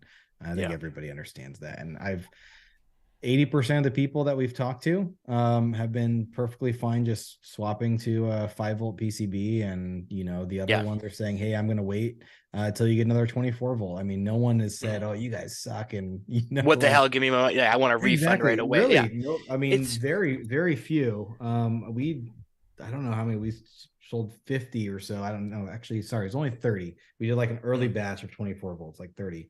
We had 1 or 2 people that actually was like, hey, I just, whatever, give me my money back kind of thing. And then we've offered it to everybody. Most people are totally cool with, or they say, if they ask for their money back, they're saying, hey, let me know when the 24-volt comes. And I'll, exactly. And I'll buy it again. Yeah. I think a lot of it comes down to, in this hobby, you understand that everything is a living project. That no one here, I mean, we have some EEs on the team who are designing motherboards and major projects for it, but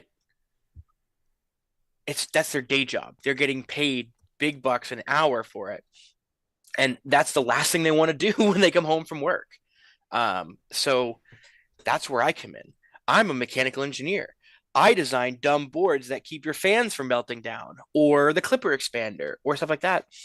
And it's a lot of fun to be able to do something different than your day job as a hobby.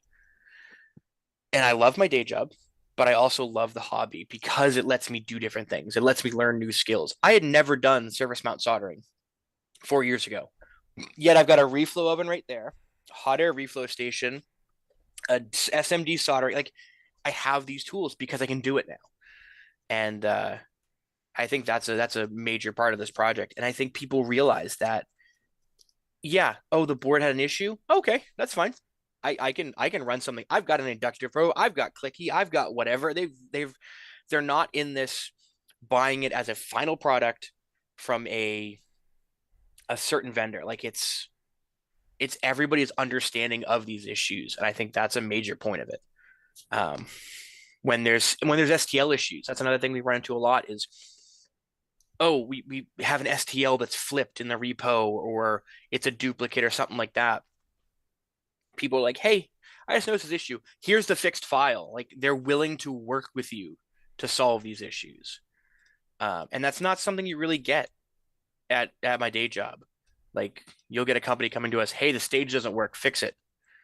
Okay, Kelly, we're sending you over to Indiana again. I'm just picking on Indiana now because I saw somebody said, why are you picking on Indiana? But like, you don't get as much collaboration, I think, in these projects, and that's a really powerful tool that I wish you had more often in the real world or the workforce. Totally. So yeah, I'm actually thinking just a few months ago when I was building my V0, I was wanted to use the orbiter and a mini aftershoper. There wasn't a mount for it, and yep. I posted, and I swear within 20 minutes somebody made one. Yeah, and it was like, oh man, this is fantastic. And yeah, this is just people doing things for other people. yeah, and it can be a bunch of different things too, especially with CAD. I've gone into the CAD channel and offered people's help.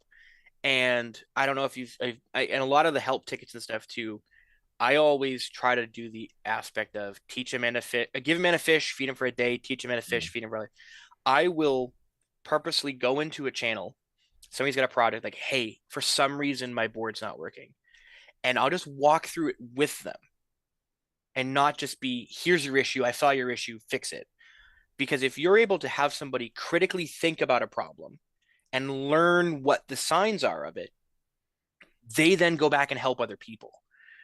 And I don't want to take credit for it because I know it's not just me, but I love seeing a lot of helpers on the server being people that I know I helped back 6-8 months ago. I know that I stepped through and walked through this steps with this person. And then I see them doing it 3 days later with somebody. And it really kind of gives me a morale boost knowing that being able to help somebody and teach somebody how to fix their problem instead of just, when I started this, I was in an IRC channel for Marlin, or the 3D printing one, sorry. And this was on my first printer, was having an issue, and I said, hey, I'm having trouble with print sticking. And the first 8 answers were level your bed, tram your bed, heat your bed, cool your bed, slow down, go a bit faster, increase squish and decrease squish. And I'm like, so I have to do nothing and my prints will be fine. And I like people, I love seeing it in the channels too when people are like, hey, my print doesn't work. Okay, share your config file. Let me know what's going on. Can you take some pictures? Can you take video? Every once in a while, we get the golden help ticket, which is somebody has a paragraph of text describing what their problem was, what they've tried, what their results were. There's pictures, there's videos, there's config. It's you go in there and you're like, okay, give me 3 minutes, and you scan through and you find the issue immediately because they've done such a good job of documenting their help. I think it's really it's kind of fun when you get to these. I love problem solving as well, and I think that's a major issue in the 3D printing community, is trying to figure out what these problems are, because too much squish could be a sign of too low of a bed, or too much pressure advance / extrusion multiplier, or your bed's not level. So one symptom can be 4 or 5 different problems.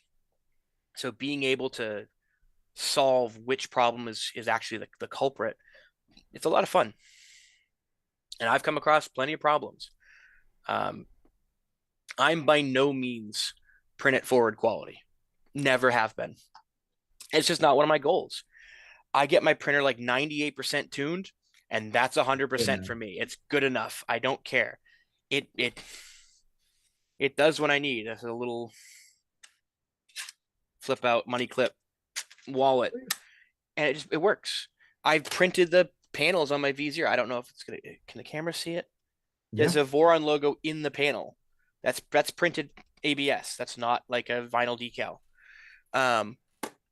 gets done enough. It doesn't have to be perfect. It just has to be printable. So yeah, I don't know how to tune a printer properly, and I know there's plenty of other people in the helping crew that do. So I hover over those tickets and just watch people and learn. So we probably have a help ticket. We actually, it was awesome. Somebody gifted us, or they offered, and Clee actually knew that I lived in Portland and like DM'd me right away, and I was early in on it, but a V2.1, sort of old school, and oh yeah, I need to do a little bit of maintenance on it to get it going again, and yeah, it's probably going to be a fun help ticket, because I yeah. want to No, keep it like pretty original. Like, I yeah. mean, So I'm running a 2.2 over here. I got a 2.2 Bowden. okay, And I'll share some pictures of that too. So this was my first direct drive Voron actually. My really? V00, yep, V00 or V02, V01, V00. I ran pocket watch. Yeah, like I said, I have Voron, like original Voron, which is basically Voron Legacy. But like if you saw the Steve builds or Nero's kits that they got from Max, Yeah. that's what I had. V1.0 basically, which was Bowden. Then I went to V2.0, 2.1, and 2.2, which are all Bowden. Then I went to V0.0, which I was Bowden. Then I went V01, which is my first direct drive. So I'm starting to realize that it's pretty nice, but it's taken me a while to get here. My other first printer was a direct drive, but I'll save what kind that was for later in case that's one of the quiz questions. Speaking of, Alan, why don't we take then I'm going to stop asking questions. I'm going to let you guys get to some of your questions. But why don't we do the drawings for the 24th and 25th? Okay. Does that work? I'm going to pull up, I've got the Excel file. I hope so. Yeah. And I even took screenshots just in case. All right. So what we're going to do is Daniel has the order numbers as on an Excel file.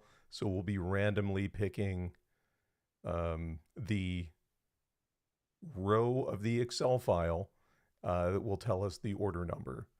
So and there are a few entries, so I've also just got people like you didn't have to pay to enter. It's like it's a legal thing. So we have some entries from some of our other customers, so those are also included.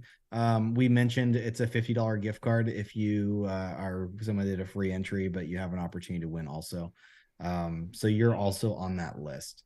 I'm going to read out the order number, and then I'm going to pull it up in our system and just say what it was, and the amount, and then I'll send you guys an email, or you'll be surprised with hey, you got a credit or refund back on your card, and we didn't ask for anything back from you. So one of those two, you'll probably get both. And what I'm going to do is I'm going to ask Tim to give me a number, and that will be the times that I will shuffle the wheel. So let's go over to the wheel of winning. Ooh, sounds like fun. Yes. So Tim, why don't you give me a number between 0 and 5? Yeah, let's do 4. Okay. And now, can you share the wheel? Oh, it's on the stream. See, I gotta jump back to YouTube. Okay, sweet. So 1, 2, 3, 4 shuffles, and spinning it now.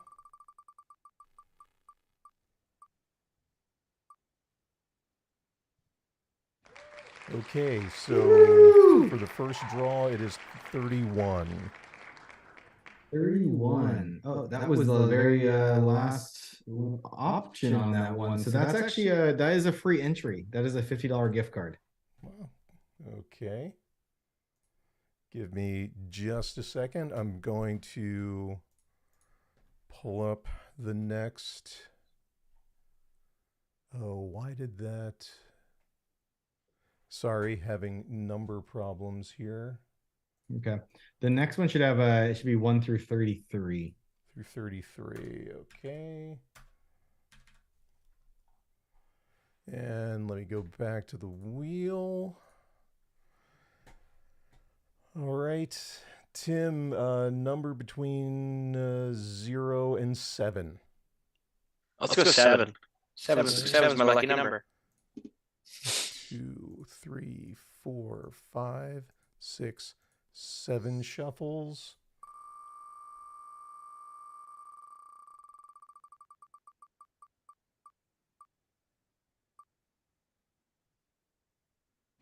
Okay, the next one is number 24.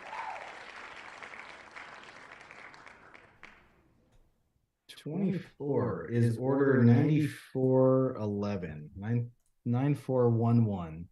And let me see what that was. Was a single heat set insert. No. It was actually someone that bought a gift card. This is interesting. Okay.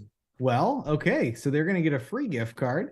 But that's cool. Okay. Why don't we, because that was a little underwhelming. I was hoping that we would get some really great ones here. Do we want to go ahead and do the V0 then? That's a big one with it. Let's do it. Okay. So Tim, between 0 and 10. 0 and 10. Let's do 7 again. Okay. So 1, 2, 3, 4, 5, 6, 7 shuffles and a spin.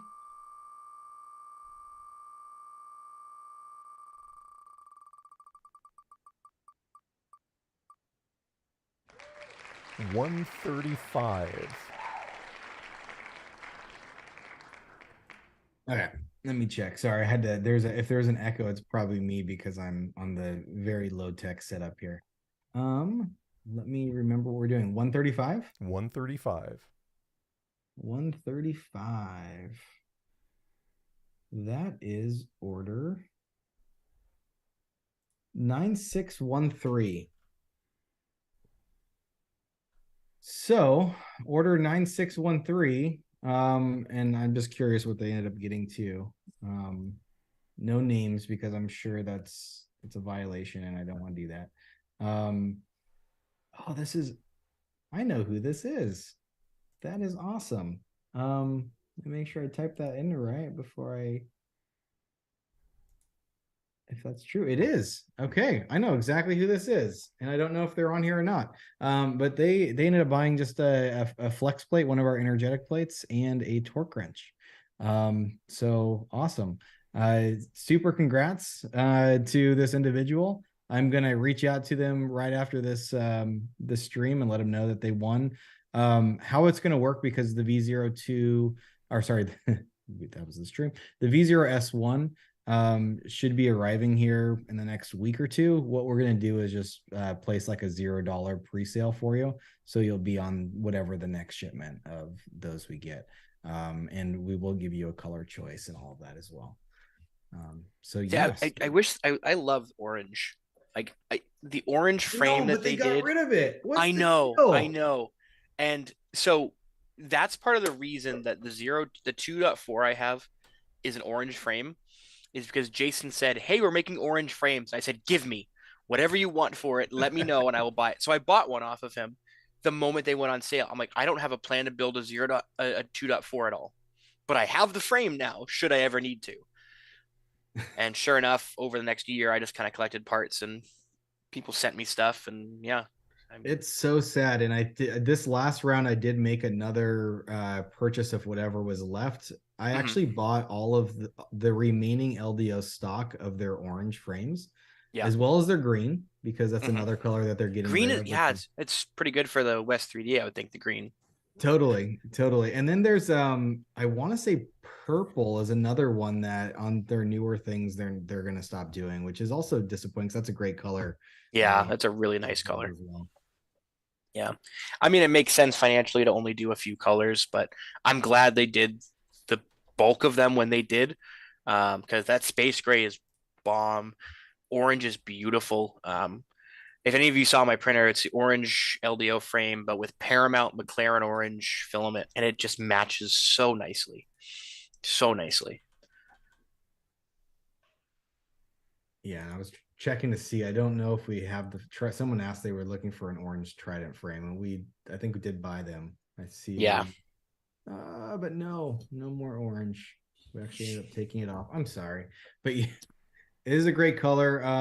I would say if you're interested in getting a color frame that is not, not available anymore from LDO, one of the other vendors, DLL PDF, and he's pretty active in Doom Cube, I believe. Yeah.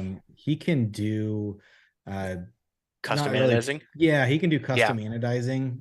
It's a little bit different. I'll say, I mean, from what I've heard, it's not going to be the exact same, but you can get a lot more color choices. I know Civi, I think, is looking for Terminator Silver, Ooh, yep. which I just envision, like, yeah. when the guy turns into like metal, Yeah, like metal or drip whatever. kind of thing. I think that's what it's going to be. Yeah. That's what I've envisioned. So I'm really hoping it's like that. But shout out to DLL PDF if you guys want something like that. Fantastic guy. It's really dumb idea, but I've always wanted to do like chrome, just like literally nickel plate the extrusions to have it be like chrome, perfectly reflective frame. It would be gone in like an hour. It would be all fingerprinted up. It would look so nice for that little bit. But yeah, I had some really dumb ideas for builds. I wanted to do a white frame. I want to do a white frame with a portal theme. So like all the accents on the left would be blue, all the accents on the right would be orange, be like probably some battleship gray or something like that, like a good mix of colors. But yeah, Have you seen I have dumb the ideas Portal and I like them. Voron? Yeah, it's going to be awesome if you actually put that together. Yeah, we'll have to see. Alan, were you saying something? Yeah, have you seen the Portal Voron? Yes. Oh yeah, Okay. I saw a mental. Okay. Yeah, I got to see it in person. Cool. He had it at Midway. It was so incredible. The companion cube one. Yeah. Yeah. One of the first videos on my YouTube channel actually is a I squared C sound device that I hooked up to Marlin. So you would use the M402 command to send an I squared C data packet to an address, and it then connected to an Arduino Uno or Arduino Nano or something, and a USB or an SD card sound chip. So whatever device you sent, whatever data bit you sent, it would choose a sound bite. So I had my printer set up. So whenever you started a print, it would say target activated, target acquired. At the end of the print, it would say target lost. When it would go into like timeout, like what idle timeout what Clipper has, it would say, "Are you still there?" And it would just go through all the Portal sound effects during printing. I unplugged it after one print. It was really annoying, but it was just fun to play around with. So, yeah. Oh gosh, that's awesome. That's another thing too. Like just the community making a Voron into a full companion cube. I can tell you, Max would have never thought that would happen 6 years ago. Guaranteed. So that's awesome. I'm gonna give the floor to some other people because I feel like I keep asking questions. Cool. Alan I'll or jump Civi? in. So you've designed a number of circuit boards and expanders for Voron that now are actually becoming basically part of the spec, at least from a kit perspective. So I wanted to see if you could kind of talk through those and sure give us a little information. Yeah, I mean, like I said, I have no formal ECE training. I have a box labeled Voron boards, and it's literally just boards of projects that I've worked on. Everything from like my first test batch of the umbilical PCB, my first handmade umbilical, and this is the reason that I now own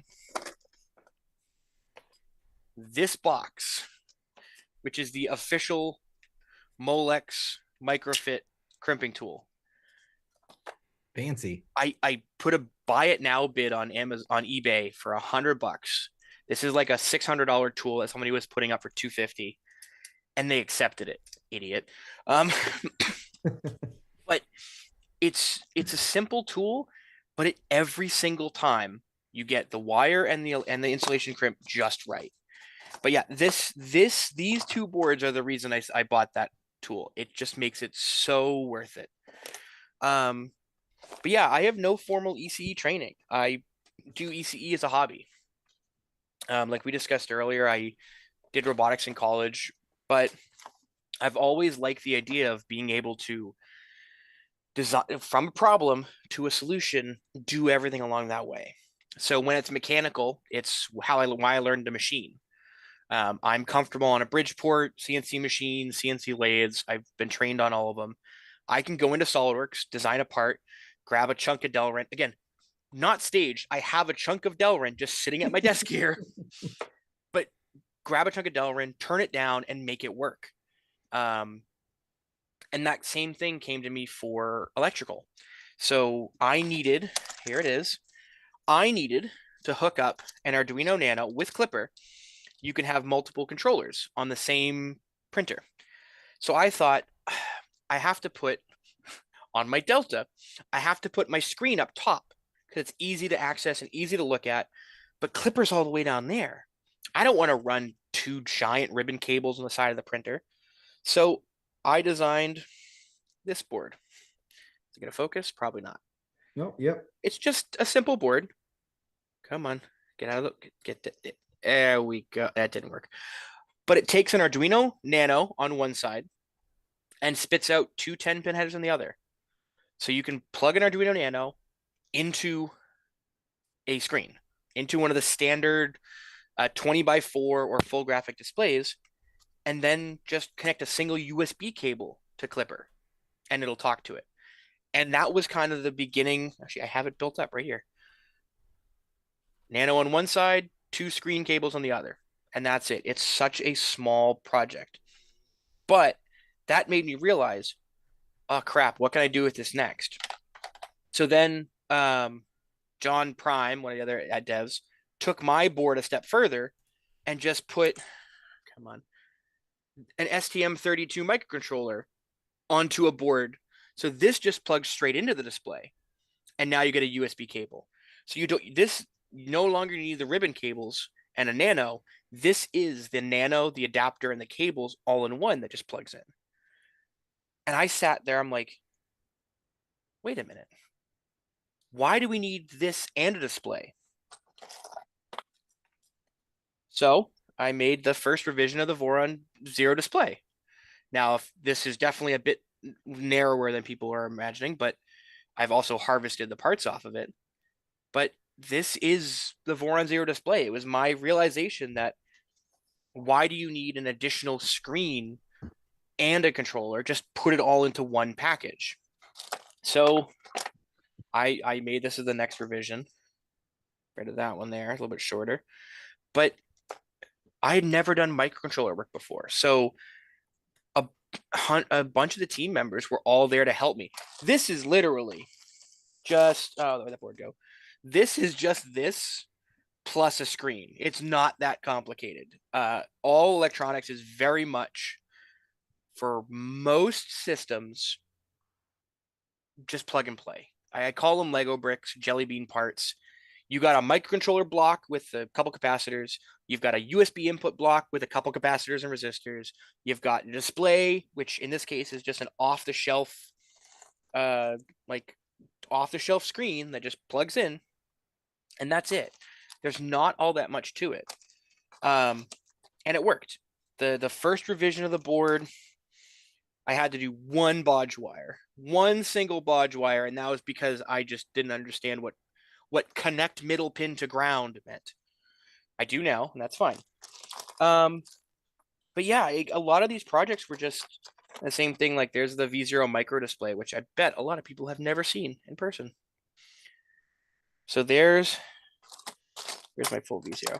That's the full V0 display. And these two are functionally identical. But this one has just a JST XH for connection. It's got the cutest little D-pad there with a click button and then a reset switch. I've been wanting to do something with this for a while. I have no idea what to do with it, but I have it, and I have a lot of those boards somewhere. I think I've got like 10 or 15 of them. But then there was like the clipper expander. Again, same Lego form factor as everything else. This just had MOSFETs on it. And I had never done MOSFET design before. So the community here, the crew, and some of the ECE guys were more than happy to look at my projects and not just tell me, hey, that's wrong, but also, hey, that's wrong, and here's why. And that kind of resonated with the same thing that I was talking about earlier of not just telling somebody how to fix something, but telling somebody why you're fixing something. And it really makes it, for me, a learning experience to the point where I'm able to grow from every experience that I've had with these people, and it's incredible. I'm trying to see what other boards. Screen adapter boards. I have so many of these. These are they plug into the SKR Mini E3 V3 and adapt the SPI header and the expansion header to a screen. What is it? Oh, Whopping, you are here. You want one of these guys? I got a black board. I'll bring one to you at Rocky Mountain, hopefully, if I remember. I think you might have even been talking about that screen. Yeah, I've got this one. I know it works. Oh, and for those of you who are wondering, yes, there is a NeoPixel, that white blob right there. That is a NeoPixel that shines through the screen. Of course there is. It's of course this one. Yeah, I don't know when I kind of gained that NeoPixel role, but well, I mean, it seems well deserved. It's a really fun way to have an indicator. If you're gonna have an indicator LED, why have a very boring white, red power LED? The next version of Clipper Expander, if I ever make one, will probably have a NeoPixel on board because it's a status LED. Why not? But yeah, I've always felt that like it's just a nicer way of having a status LED. Same thing with like the V0, the screen. Having that be green, and then I can go over, I'm not blocking, am I? No. I can go over to my printer here and say display status blue. I can go to red. Like I can have that at a quick glance, look over, and ignoring all the other LEDs in the printer because those are telling me something different. I can see what the status of the printer is. Now, if I wanted to get my attention, I could probably have it beep and flash and go strobe lights, but that's just my printer. But having the RGB, it's a nice touch. I feel like it adds, I'm not going to say class because that is not the right word, but it adds an air of uniqueness to the machine.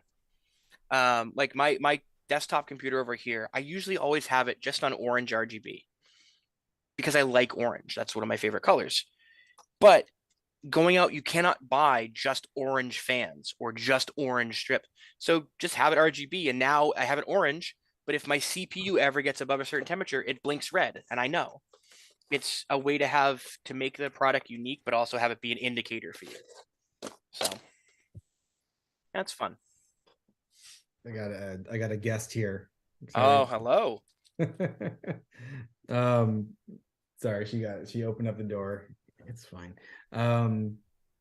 Anyway, no, I mean, I'm wondering, it's been almost 2 hours, and I feel like we did say we had some trivia, and I want to make sure people that logged in here have an opportunity to do the trivia. Are we good to start that one?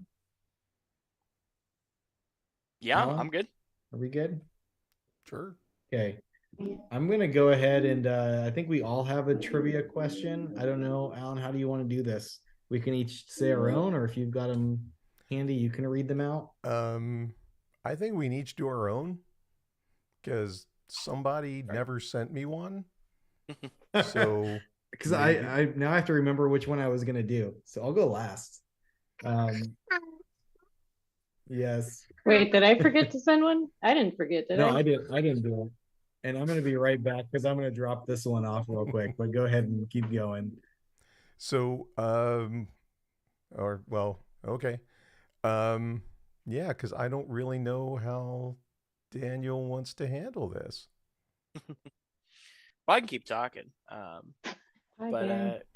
Yeah, so it's been an incredible experience over these last few years to see the community grow as it has. And especially just to meet, like I said, meeting all these people. Like Joel knows who I am now. Joel 3D Printing Nerd. Because I have a printer that has more LEDs than most computers, which is pretty impressive. So it's been a really fun project. Like I said, doing the RGB side panels. That was a 2 a.m.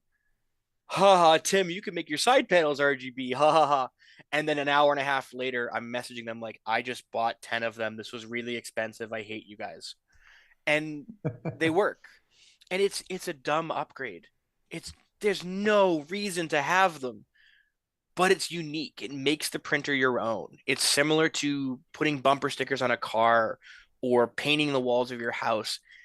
It makes it unique. It makes it your own kind of project. And similar to people who are doing, like, I know Dustin Speed as part of the group, and he's done some really, really cool graphics and designs in his printer. Or the people like Mental has done the companion cube of Voron. It becomes its own thing. And I think it's a way of showing off and way of, like I said, making it your own build and your own project. So it's I know which one's mine at the convention. No one's walking off without it. And everybody else knows too. Yeah. Oh yeah. I tweeted some pictures of it, and people came up to the booth. They're like, yeah, we saw this from back there. Well, it's the printer I'm envious of. I'm Yeah, and they won't confuse ours. I'm rocking some LEDs, but not like yours. Yeah, I just got my new revision of the nozzle LEDs up and installed. Oh, I saw that. You posted you posted that on Discord, I think, yesterday. Yeah, so they're a 1515 NeoPixel that's folded J legs, because it's supposed to be a reverse mount LED, but any of the other ones were too big to fit. So these are kind of folded reverse mount. And then Andre, or so I says, the Maple Leaf maker, did a great work on the tool head to add kind of some wire channels. Oh, nice. So you can route these wires down and just with the fan cables. So this is going to be my next rebuild, just because the original one has the wires hot glued in place. Okay. And you know what gets hot in a printer? Tool head. Yeah. So they have started to melt and sag a bit. So I need to replace that pretty soon. But yeah, now you're back. Do you want to do the trivia? Let's do that. Sorry. No, it's all good. Yeah, so what we're doing, we actually just less than a month ago, we picked up some of those V0 panels. It is one of our we have a community partner program, which means that there is sort of a local maker in the community that's putting together the PCBs and soldering on the LEDs and all of that. We're not ordering them sort of pre-done. Source the panels for us. We have Snadjo, who does some wiring harnesses, making our harness for that. So we've actually got a couple makers on this one. I actually bought his last V0 hardware kit, Snadjo. Oh, really? When he had his little business set up, he was. Did you mock? Right? Yeah, so I have that. That's what's actually going into my 2.4. I got some parts from him from that. Oh, that's awesome. Yeah, awesome. I was showing him my microfit crimpers, and he goes, "Look at this," and shows me the picture of like the desktop microfit one. I'm like, "Oh, come on, just show off." He's got the benchtop one. You just feed the wire and everything. We can go ahead. But yeah, so the first person that gets this right on YouTube, we'll be giving that away. And what I would ask, and while she's getting here, 1 second, my wife is here, fortunately, and offers a lot of support, because we do have 2 kids that are very active. She's held them out for 2 hours. So anyway, what we would ask is, if you are the person that got it right, we'll say who it is on here. How it worked last time is just send an email to info@west3d.com, say, hey, it was me. Sort of a trust thing here. But just say it was me, and we'll set up an order and we'll ship those out for you next week. If for some reason you don't like LEDs or whatever, so you don't hurt anyone's feelings here, you can also say, hey, we can give you a $25 gift card or something like that instead if you don't want to do something else. And that is totally legit if you don't have a V0 also. So you could also just use them as desk panels, like make a lighting booth or something, and they're just RGB LEDs. You can just totally could. I entered Nero's Christmas challenge. I made a full size version of the little mini wreath, and I put clear nubbins on them and have them running NeoPixels. So I've got an RGB Christmas wreath right now, plastic RGB Christmas wreath. So that's sweet. All right, we'll go. Tim, do you want to do yours? Oh, which one is mine? I just gave Alan a bunch. Do you have a question? Do you have? Go ahead and ask any of the ones that you sent me. Okay. Let's see. And if you have multiple, we can give away other stuff too. I want to see. You don't do like 20. You got like. Yeah, no. I've got a good one here. I've been avoiding mentioning anything about it, and I don't think anybody in chat will know, but we'll see. So what was the first 3D printer that I owned?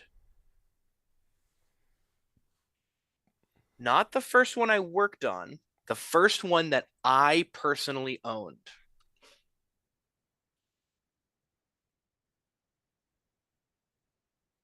Let's see if we got some good answers. And I know and just people that are on the live stream know that we're speaking and then there's like a 30-second delay to get up on YouTube. So if we're sitting there looking like we're blank facing, it's because we're waiting. Wade got it. Self reworked i3. Okay, that's oh, that was quick. Damn close. That's pretty damn close. The first printer that I owned was an Prusa i3 rework I built from scratch. I used drill rod from my friend's basement. I used printed parts I bought off of eBay, which scares me. Control board and stuff from, I don't know if you ever remember the company Maker Farm. They're out of business recently, but they were based in the Midwest, probably Indiana. I don't know. But yeah, I bought a bunch of parts from them. I had motors from a different somewhere. It was all just pick and place, self-sourced. So yeah, self reworked i3. I'm good with that. That's a very, very close answer to what my actual answer is. Sweet. So Wade, if you can just email info@west3d.com and just say, hey, I won that. Let me know if you want a gift card or you want the panels. But awesome. That was quick. That was like the third guess. I know. Yeah. I do have another one if you want to do one more. Sure. Picking on Indiana again. Yeah, I might as well. Might as well keep picking on them. What serial number does my V2 have? What serial number does my V2 have? Now, I did give some hints earlier about how old that V2 is. So let's see if we have any answers. If you search in Discord, you can find it. No, it is not 8, Dustin. I have V008. Griffin's Closet Print Farm with 3. That is correct. I have V2.003. I have the 4th V2 ever made. It was originally a V2.0 and then a 2.1 and then a 2.2, and now it'll be staying at that. Oh, Maple Leaf got it? No. I'm sorry. Yeah, I think the first one I saw was Griffin's Closet Print Farm has it as 3. Remember, I said what serial number does my V2 have? Not my first Voron, my V2. So yeah. So Griffin's Print Closet, again, shoot us an email. And awesome. Congrats. Great guess. Yeah. Maple Leaf Maker, you give my prize my favorite American instead. Perfect. Okay. Yeah, Maple Leaf Maker, we're going to give your prize to Griffin's Closet Print Farm. Congratulations. Awesome. Okay. Now we've got, I think we each have one, so we've got 3 others. Alan, do you want to do yours? Yeah, I couldn't come up with anything really interesting, so this is mostly going to be a guessing game, but how many tattoos do I have? And by that, I'm counting discrete designs. So, you know, my knuckles don't. That's That's not 4. That's not 4. Yeah. So, Okay.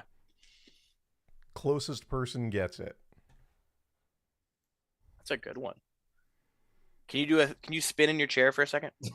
That won't help you that much. I don't know. Who knows? Okay, we've got 22 and 3. 42, 8, 1, 5. Wow. They're all over the place. We'll give it let's give it like 10 more seconds. Yeah. Alan, you got to just keep track of which one's the closest. Price is Yeah. Right style. You can't go over. Yep. Closest without going over. Yep. Over 100 ?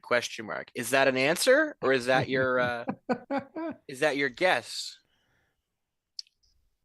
All right, that I think is good.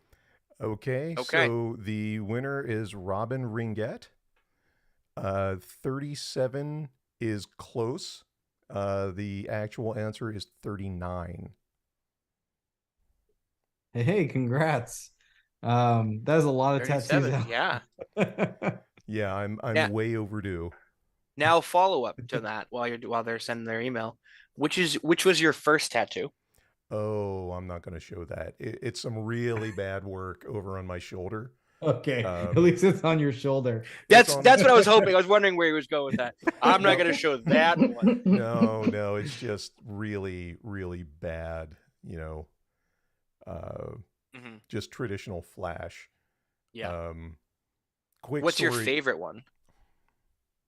Well, I mean, they're all my children, aren't they? I was going to say, if you had to get rid of every single one except for one, and you could keep one of them, which would that one be? So I'm trying to see which side is. Okay, so on this side, I have the kanji that goes down my neck that says "Evil Madman," which I know that it says that because I had a friend of mine who was fluent in Japanese kanji write it for me. I didn't trust the artist. I didn't go to the shop and say like, yeah, give me that. And it turns out that it's like, Eat at Joe's. So when I was living in New York, I went to my favorite Japanese restaurant and went up to the bar to get something to drink. And there was a Japanese gentleman sitting there who had a couple already that sort of turned and looked at me and he said, I don't mean to be offensive, but do you know what that says on your neck? Yeah. And I said, yes, it says, evil madman. And he said, can also be translated as evil crazy man. And I said, that's fine. That's kind of what I was going for. And he went, okay, and just sort of turned back. So it was a lot of fun. But yeah, that one I enjoyed. That a good friend of mine wrote it out for me. Nice. That's awesome. Civi? Yeah. So mine, if you're paying close attention or paid close attention in chat, you might have seen this at some point, but how old is my rabbit? That's the best thing I could come up with. Rabbit's more interesting than I am. I beg to differ. You could have also asked, one of the earliest questions in chat was where something about you not having a scarf on the live stream, and it could have been just what temperature this room is, because I'm curious where your cutoff is from wearing scarves. You know what? Yeah. In the office, you're always wearing that one. too. Let's go that one. I actually don't know. I need to check. Hold on. Be right back. 3, 5, 8, 7, 3, 37.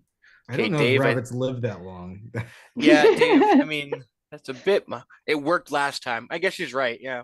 Guessing 37. 27 months. Oh, now we're getting to individual months. Oh, geez. You know what? It's fine. It's fine. Use whatever units you want. 2 years, 5 months. Can you figure it out? Do you know your rabbit's and 68 degrees. Yeah, okay. That's great. I think we're still sticking with the rabbit one for now. And then Yeah. that's another rabbit. question. 78. Oops. Okay. Yeah, we're gonna go with. Oh yeah, that's fine. Yeah. Okay. Got it. I'm Your gonna rabbit is go with also known if as a she's not parrot. wearing a scarf, it's over 70, but that's another question.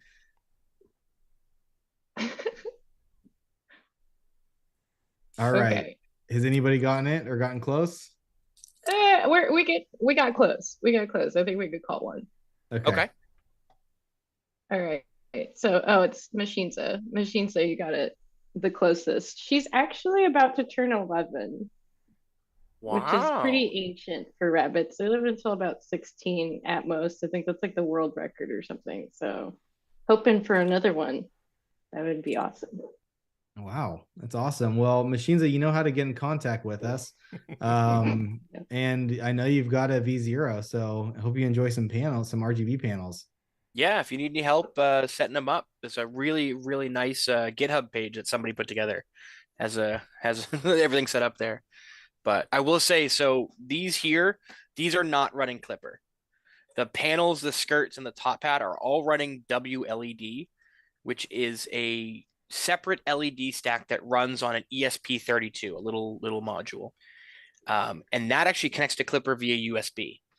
So there's a Moonraker plugin. And all I'm doing when I'm clicking over here, I'm on my web page, and I can just kind of all orange, go green, go white, go purple, go rainbow. I'm just telling WLED, run this preset or run that preset or run this setup.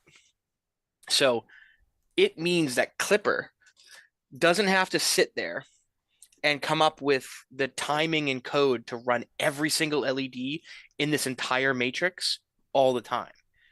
All Clipper does is just say, go rainbow. And then the ESP32 with its full web server and everything does all the heavy lifting behind the scenes. It's a really for you. Yeah. How difficult would it be to share some of that info? Because I have a bunch of ESP32s sitting around. Yeah, that's not hard at all. I know actually one of the team members on the group, Blam or Bart Lammers, he put together a board. It is this guy here. Really? It has an ESP32 that plugs in. You've got a 5-volt input here, and then 4 GPIO level shifted outputs. I bought a bunch of orange connectors from JLC. So I've got a couple boards here. They're all spoken for some team members, but I'm building them up. I'll talk to Blaine and see if but there's a way to get something. It's just a simple board that you can bolt on with a DIN rail or whatever and just USB over to the Pi. Give it a serial address, and the setup part of it is really straightforward. You plug the ESP in your computer and you go to their website, and their website will work with Chrome to find your device and flash it. And then it's just up to you. You just say, I want RGB to be preset 7.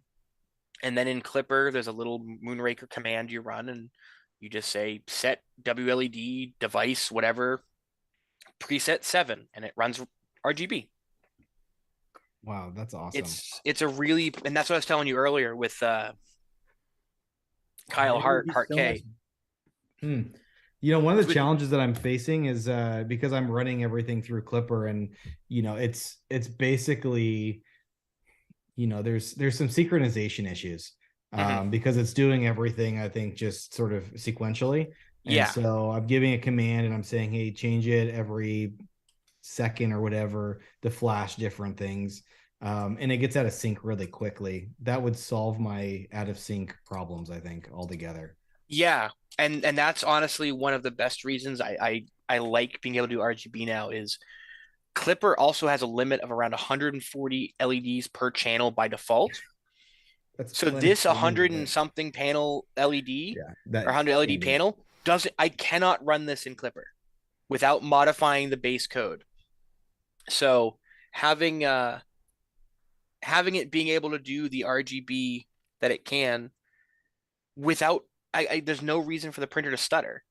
Before, if you're batching hundreds of LED commands, it takes time to do that. It physically takes time for the CPU to do everything. So being able to offload that to ESP through WLED was amazing. I was actually writing my own code before I found WLED to do that with a Arduino Uno, and just parallel data from the Pi GPIO to the Arduino GPIO, and being able to send 8 bits of data, and that 8 bits becomes some pattern on the Pi or on the Arduino, and then it just runs basic NeoPixel code. But the WLED interface is ridiculous. It is so powerful. I use it to make an RGB ghost that we use for Halloween. It's currently what's running my wreath as WLED on it, and I can have it do all different kind of color patterns or whatever. So yeah, it's a pretty powerful tool set. Yeah, feel free to DM me and I can talk with you if you or whatever. So Sweet. Yeah. Awesome. I'm excited now. Okay, I'll do mine, and I'm guessing no one's gonna actually get it. So although you could do a search or something probably and find it. And then we'll go to civvies, especially if nobody gets it, then we can just pass. So before I got into this, and before it was sort of early on in my professional career, I was actually I studied economics. I was an economist. I have one published academic paper. If you could tell me what the topic was about, that is a winner. I'm not searching this right now. I'm not searching it. I'm just curious now. Google Scholar, maybe. Oh, no, that's not you. You weren't working in Mexico, were you? No, I did a study in Mexico, but I didn't publish anything in Mexico. Maybe this was you then. I'm just going to leave that here. We'll see. It's I mean, I feel like I have a common name. There's other people with my name. That's what I was going to say. But I mean, this does look like it could be you though. And that's my question. We got micro grants, Federal Reserve, Crypto.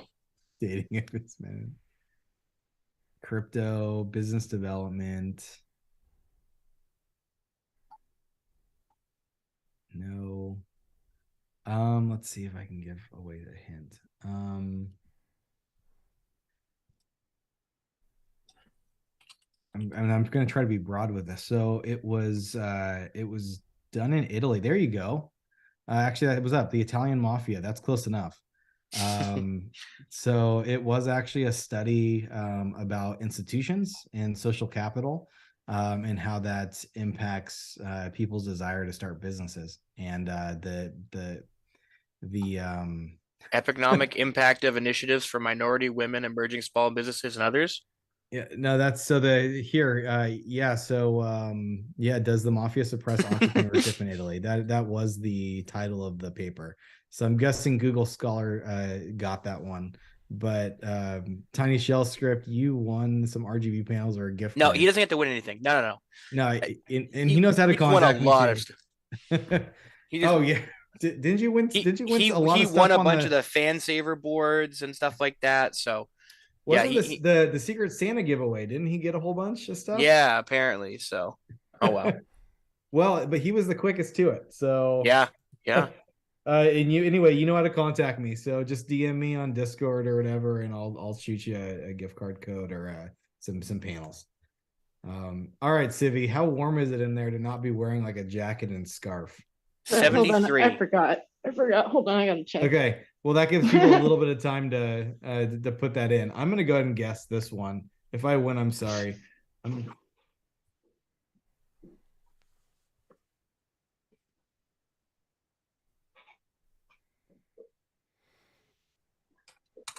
We're doing Price is Right rules though, right? Closest without going over. Someone could just put 1. I was just gonna type 60 degrees.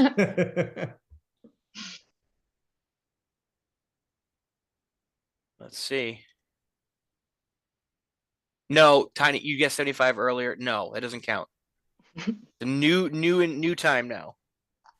And I will say, and I don't know if it was the last stream, I feel like there was a different one, but you have one scarf that like could cover like your entire face and like half your body, I swear.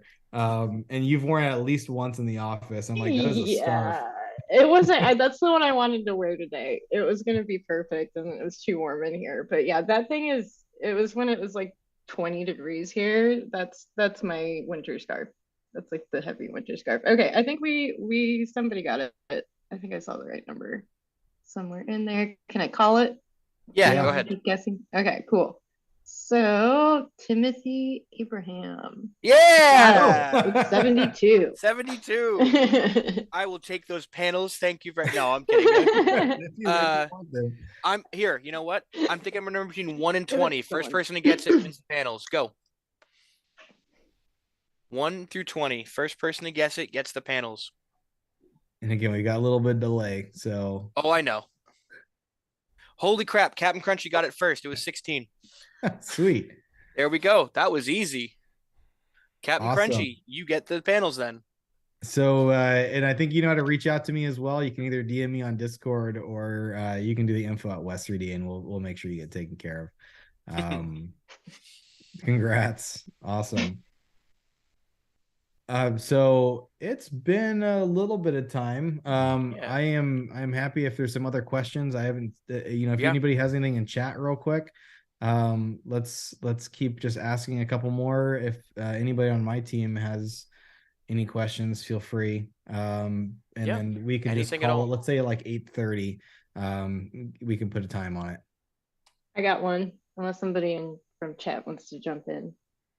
Yeah, they got a delay, so you can ask Whoa. right now. Then. All right, perfect. So I have umbilical PCB. I've got Clipper expanders. I'm a big fan of your PCB mods. But what is your favorite mod that you've done? And I also want to know what your favorite mod that somebody else has done is for any printer. Just That I like that. that. No, I honestly I think it's the Clipper expander, because for me that was kind of my first major mod that I designed. Doing PCB work, first active PCB. Everything else until that point was passives, just resistors or capacitors, or just traces.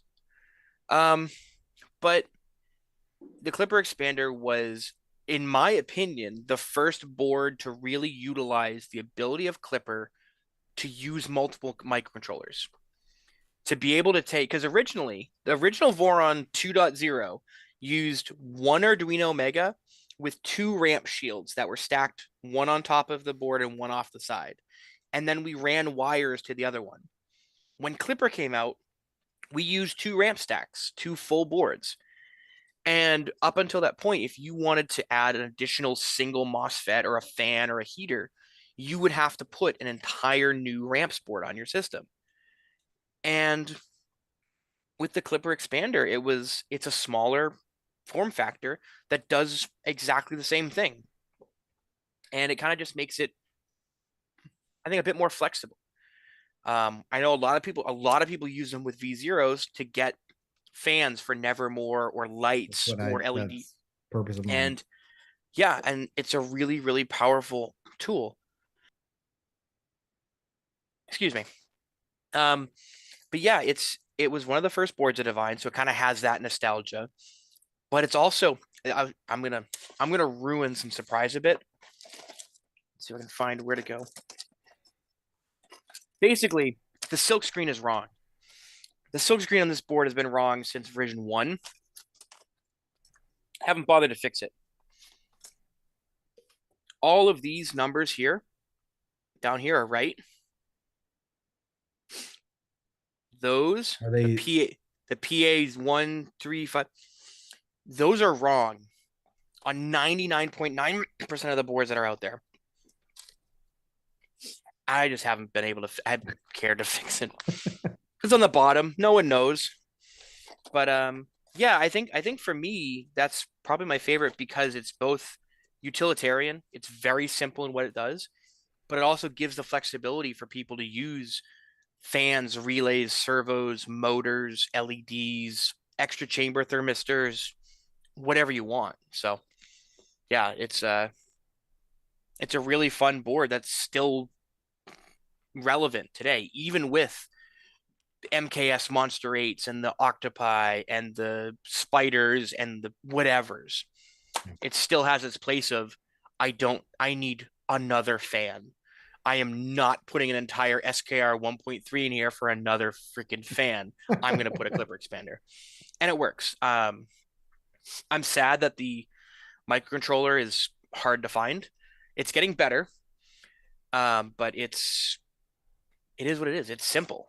It's a simple board that does what it needs to do. And it's one of my first designs, and it was first revision success, which is unheard of. I made the first rev, and I think that's basically it's a simple board. It's got a lot of parts to it, but they're all the same blocks, just repeated or duplicated or of existing designs that we know worked. So yeah, it's a really powerful board that's just a simple addition. So I had one on my V0 for the longest time. I have one on my V2, and my 2.4 is going to have one, because you got to have enough expansion inputs for whatever you need in the future. But so we did get a bunch of other questions. Sure. So first is so your name on Discord, Mr. Dr. Professor Patrick. How'd that come to be? I don't know. I really don't know. I don't remember what exactly it was.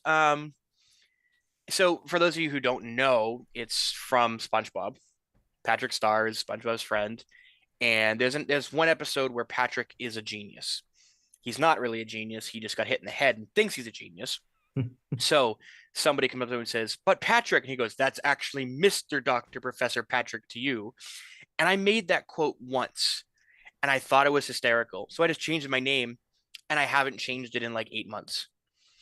So I am people are very confused when they come on the server, because my name is timmit99, which is my AOL screen name from mid-90s.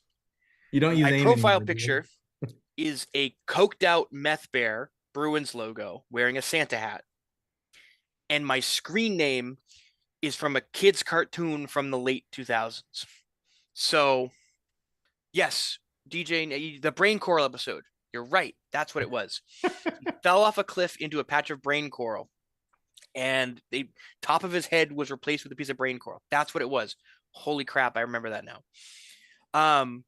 But yeah, I don't know why I changed it in the first place. It was just a funny gag joke, and I was going to change it back, and I haven't changed it back in 8 months. So yeah, it's some of my old people are tagging Timid or Meth Bear are pretty common, but I get Patrick a lot, and I like it. It's fun. Machines asked, do you have to run a different do you have to beef up your PSU to run all those LEDs? So this right here is actually running the Pico Billicle, which is an LDO board. Nope, that's not this one. But yeah, I have actually an original revision of it here. So it replaces the umbilical PCB, the frame PCB, and this has an RP2040 on it. So this is, for all intents and purposes, a clipper expander and a V0 frame PCB mashed into one. So this is its own controller that you plug your cable into, and this controls the heating, the cooling, fans, LEDs, whatever you want. That being said, this also has a buck boost converter on it. So it takes the 24 volts and drops it down to 5 volts to power the Pi.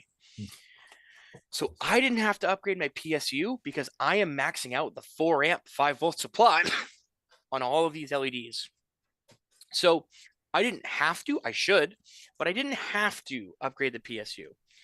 Now, depending on your setup, you probably might. If you're just doing the side panels, you don't need to. The 32 LEDs, they're maybe going to draw an amp, not even at 5 volts.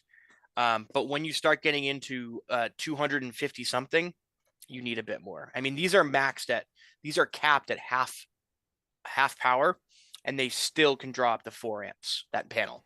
Oh, wow. So yeah, it probably isn't good for the PSU when I do them all white. If I go click here and go all white, it probably doesn't like it right now, but yeah.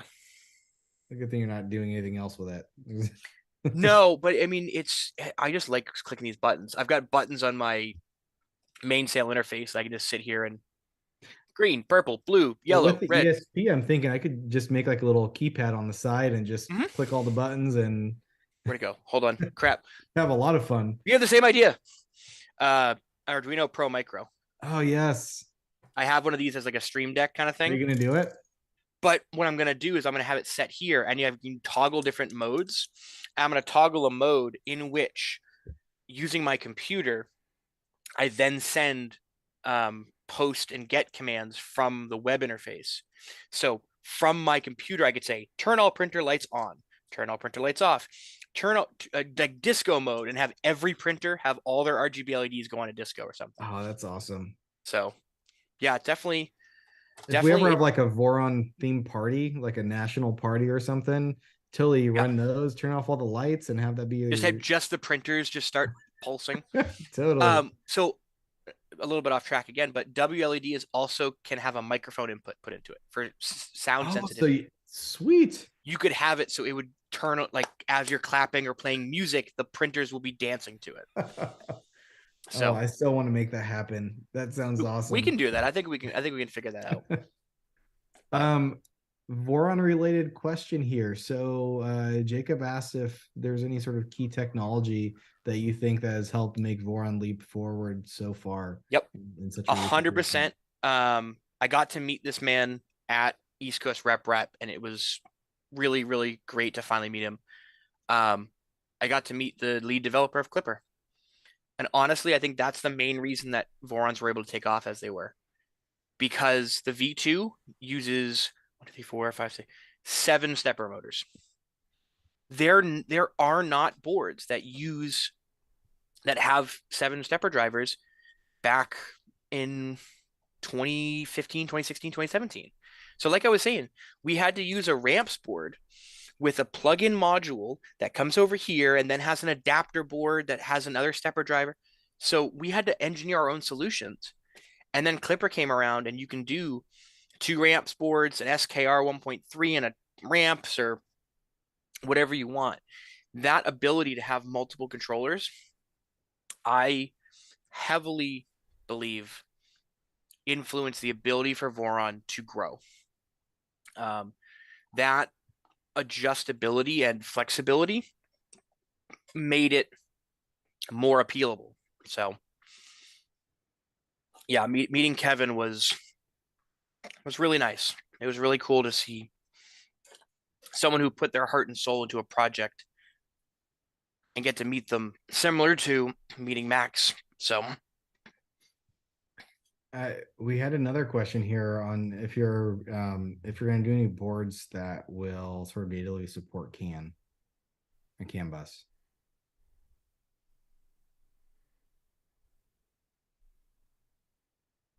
Sorry.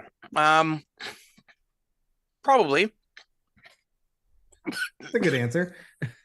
You're good. And it's amazing your camera's not picking up any of that. So, or your mic is not picking up any of that. Oh, I've got a hotkey for muting. Oh, sweet. Oh, I don't know what I just swallowed, a bug or something, but yeah, CAN is a bit more difficult. It does need to have more electronics. Like USB on the Clipper expander is 2 wires into the MCU. That's it. CAN does need transceivers, possible level shifters, voltage stabilization, stuff like that. So it's a bit more complex, but I'm up for the challenge. Sweet. I think that's all the questions that we have over here. We said we would call it at 8:30, so we've got 2 minutes. Alan, Civi, is there anything else that you or Tim, if there's anything else that you want to say?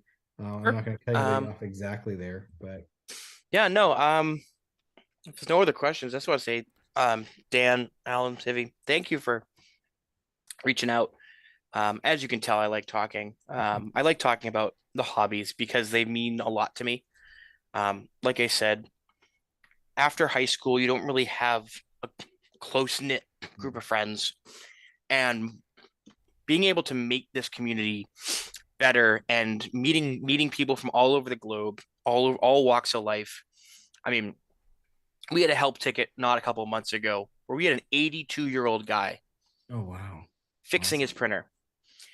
And I just had to sit down and be like, if I am half as badass as an 82-year-old man building a Voron from scratch, Totally. I'll be happy.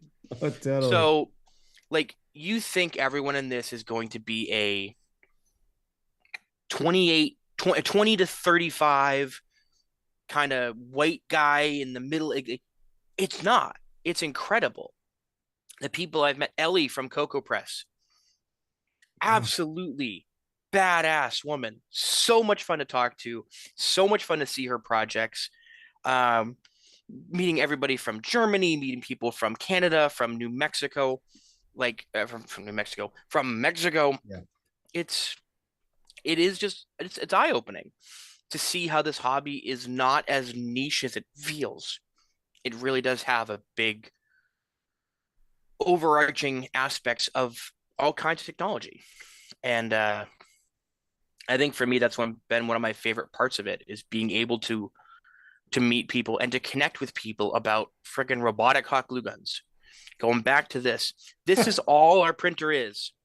It just does this, but yet we're able to make some incredible friends, connections, travel, currently not the world, but travel the country just to meet people. It's well, we're getting there. There was on the live Yeah. streams and people are going to the UK, it sounds like. Yep, for Sanjay Mortimer Foundation. yeah. I don't think I'm going to be able to swing that, unfortunately, unless anyone wants to sponsor me. Hi, how you doing?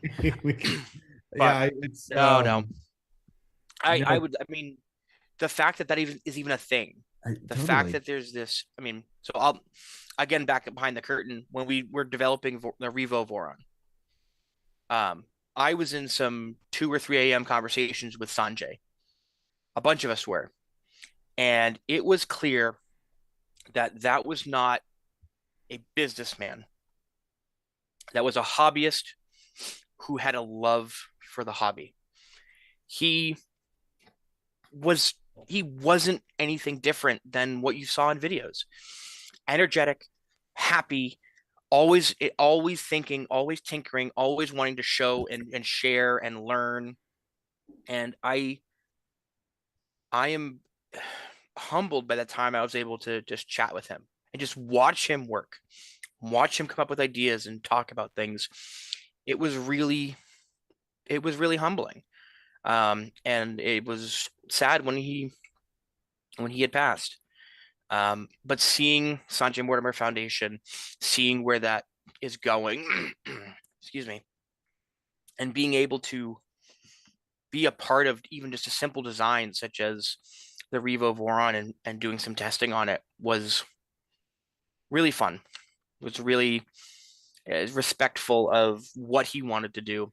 And I can't be more proud of how the team came together around that project. And I'm excited to see the photos from I think it's Oxford next year. So well, yeah. If if there's a way we can swing it, I saw AZ Sun Devil and hey, what's up, man? Offering to support, and I'm sure both West 3D as well as others would be definitely happy. I would love to see you make it there. And I mean, even just having the Voron team. I know we've got a couple travel, right? Yeah. I mean, I know there's representation in other areas and stuff like that. Yeah, and I'm not going to ask people to send me. I that was joking. Because careful what you ask for. It's the same thing though, where I would feel weird accepting something like that, because who am I in the grand scheme of things? I'm not going to say I'm a nobody, but I am an admin of a group that makes printers for fun and makes no money. Like, there are better people than me to send to these groups, I feel. And I don't know. I love living vicariously through people too. Like, some of the other charity events that went on earlier this year, we had some members go to that, and it was so much fun seeing them out there. And that's what I like about going to Midwest and East Coast as well. Like, I can swing those trips. I budget. I'm able to make these trips work, and it was so much fun to finally meet Max in person and give Max a giant freaking bear hug after the shit. I mean, serial number 8, and I finally got to meet the guy who did it like 7 years later. And it was in a back alley behind a bar in like their grotto area or whatever outside of Indiana. And Max goes, Tim, like Max, and just giant bear hug. And then we get beers, and we're having beers with E3D. We had beers with Claire. We had beers with a bunch of the E3D teams. It was awesome. It was just, it's a surreal experience to be able to meet these people who you like. I'm finally going to hopefully meet Kyle Hart, who I have been working on projects with him for 3 years now, and finally being able to shake somebody's hand that you've done collaborative projects on for the last 5 years it's really fun. Yeah. So yeah, I will. I just want to say, I mean, thank you for having me here. Like I said, oh, of course, no. I don't know if it's. Thank you. I'm not trying to be humble either. It's like I don't know why you have like. No. I like talking about this stuff, but better.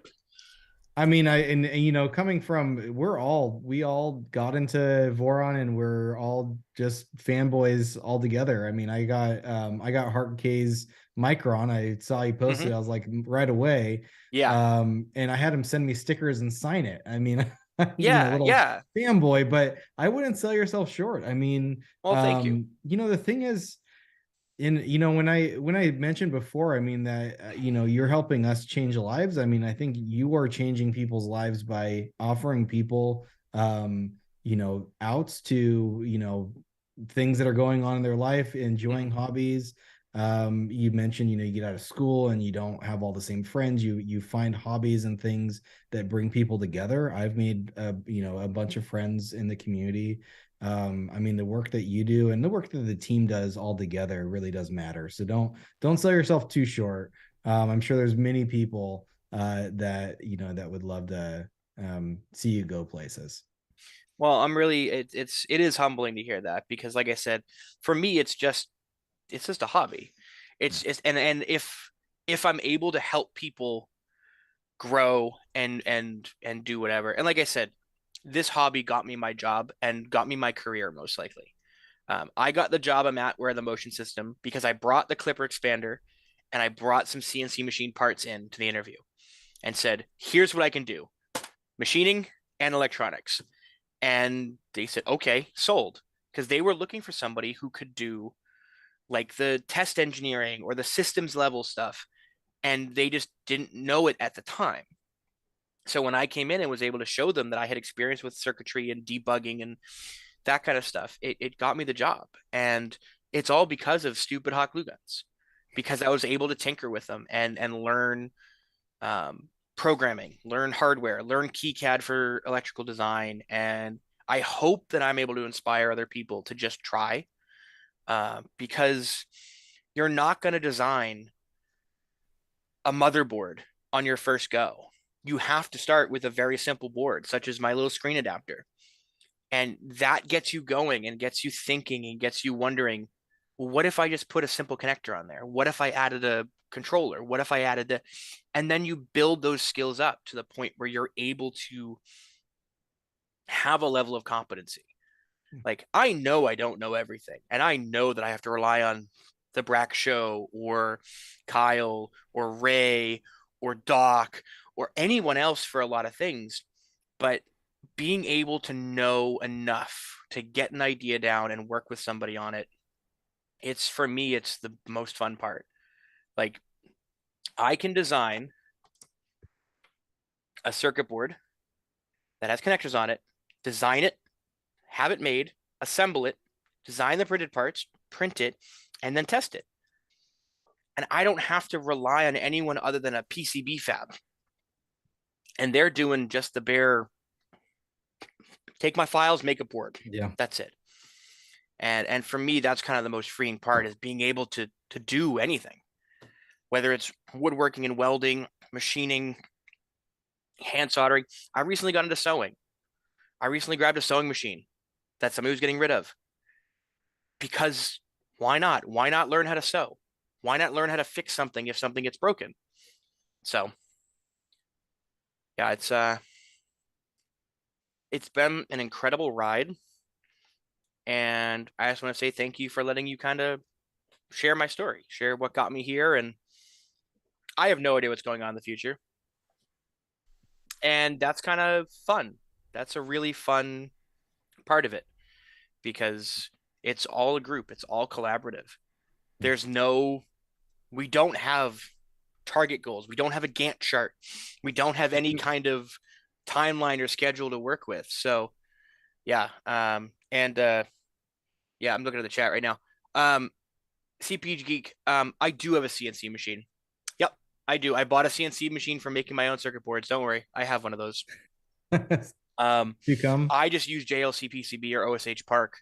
It's just quicker. And they're so cheap too. I mean, granted, you're buying like 100 of them or something, but yeah. I mean, but when I first did the JLC PCB order for the Clipper expander, I bought 5 boards, unpopulated, and sat there, no stencil, with a syringe and just dropped every single bead of solder paste on there, and it worked. And then I bought a reflow oven and did a batch of 20 and sold those. And then at Midwest Rep Wrap, I met the guys from, is it the Opolo now or whatever, the pick and place, the open source pick and place machine. And now I want one of those, but I don't need it, but I want it. So it's one of those where if I can kind of vertically integrate everything about my hobby, it gives me the ability to do whatever I want. Yeah, and do it whenever you want. Yeah. No, that's fantastic. And I mean, Tim, I appreciate your humbleness. I want to sort of extend our thanks for having you on the stream. You help make this place great. That's my job. I think I'm an admin. We're more lucky to have you than vice versa. And I really do appreciate it. And, guys, we're going to keep doing these. We've gotten good feedback on them. Hopefully it's just a time that we can just sit back and talk and learn more about, the people that, you feel like, your impact is marginal, and in some ways maybe that's true in the grand scheme of things, but for all of us little people that are just getting into the hobby, the community is fantastic, but I think a lot of people, it's hard to make that plunge and to talk to somebody that seems untouchable because they're part of the design team and they've got an orange thing on Discord, red, orange, purple. Right. I mean, those kinds of things. And I'm hoping that this is just an avenue to get people feeling more comfortable and also feel like they're more involved and being able to be a part of the community. I very rarely throw around the red admin as much as I can. I try not to. And I try to be understanding of as much as possible. And there's plenty of admins who are like, "You're the nice admin, Tim. What the hell are you doing? Like, what's go? Just get rid of them." And I'm like, but hold on a second. What if they're just an idiot? What if they're not trying to be malicious and they're just dumb? Like, I try to see the good in everybody, and I try to see the do not attribute to malice what can be equally described by stupidity.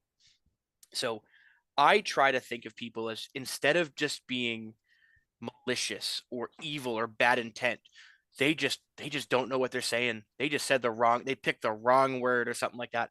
And more often than not, that's kind of right. But I feel like I like being an admin because I'm able to help guide the group in the way I want to see it. And a lot of the admins, like, we don't agree on a lot of things. But I think that's what makes the group great, is we don't agree, but we're able to have civil discussions and come to conclusions and make the best decision we can for the group. And it's tough. I mean, we've had to deal with a lot of drama, and it sucks when it's a drama about a hobby you have. But then seeing releases like the 02 or other things happen, East Coast Rap, Midwest Rap, and seeing how big the community is really grounds it back to that drama is just a flash in the pan over the entire rest of the project. So, yeah, thank you for letting me say my thing. Thank you to everyone who gave some great questions. Alan and Civi and Dan, thank you all for welcoming me into your video. So Mhm. if Thank you need you. help with WLED, let me know. Oh, I will. I'm super excited. And thank you guys, everybody that's still on live streaming. I'm seeing it's ticking up, so it means people, I'm sure, in Europe are starting to Wake up. log in here. But we had over 40 people for more than 2 Wow. hours. Sort of sustained. It sort of fluctuated in the 50s, I think, for most of the time. But you know, for being a company that just started a YouTube channel, you know, a couple months ago, you know, it's amazing and fantastic. The support is great. I'm hoping that you know, you guys like the content. If you guys have any suggestions, please let myself or Alan know. We'll make sure to make some little adjustments. But again, thank you. And you know, hopefully this was a nice night hanging out for your Saturday. And take care. We'll see you guys later. Thanks, everybody. All right. Bye. Thanks, Tim.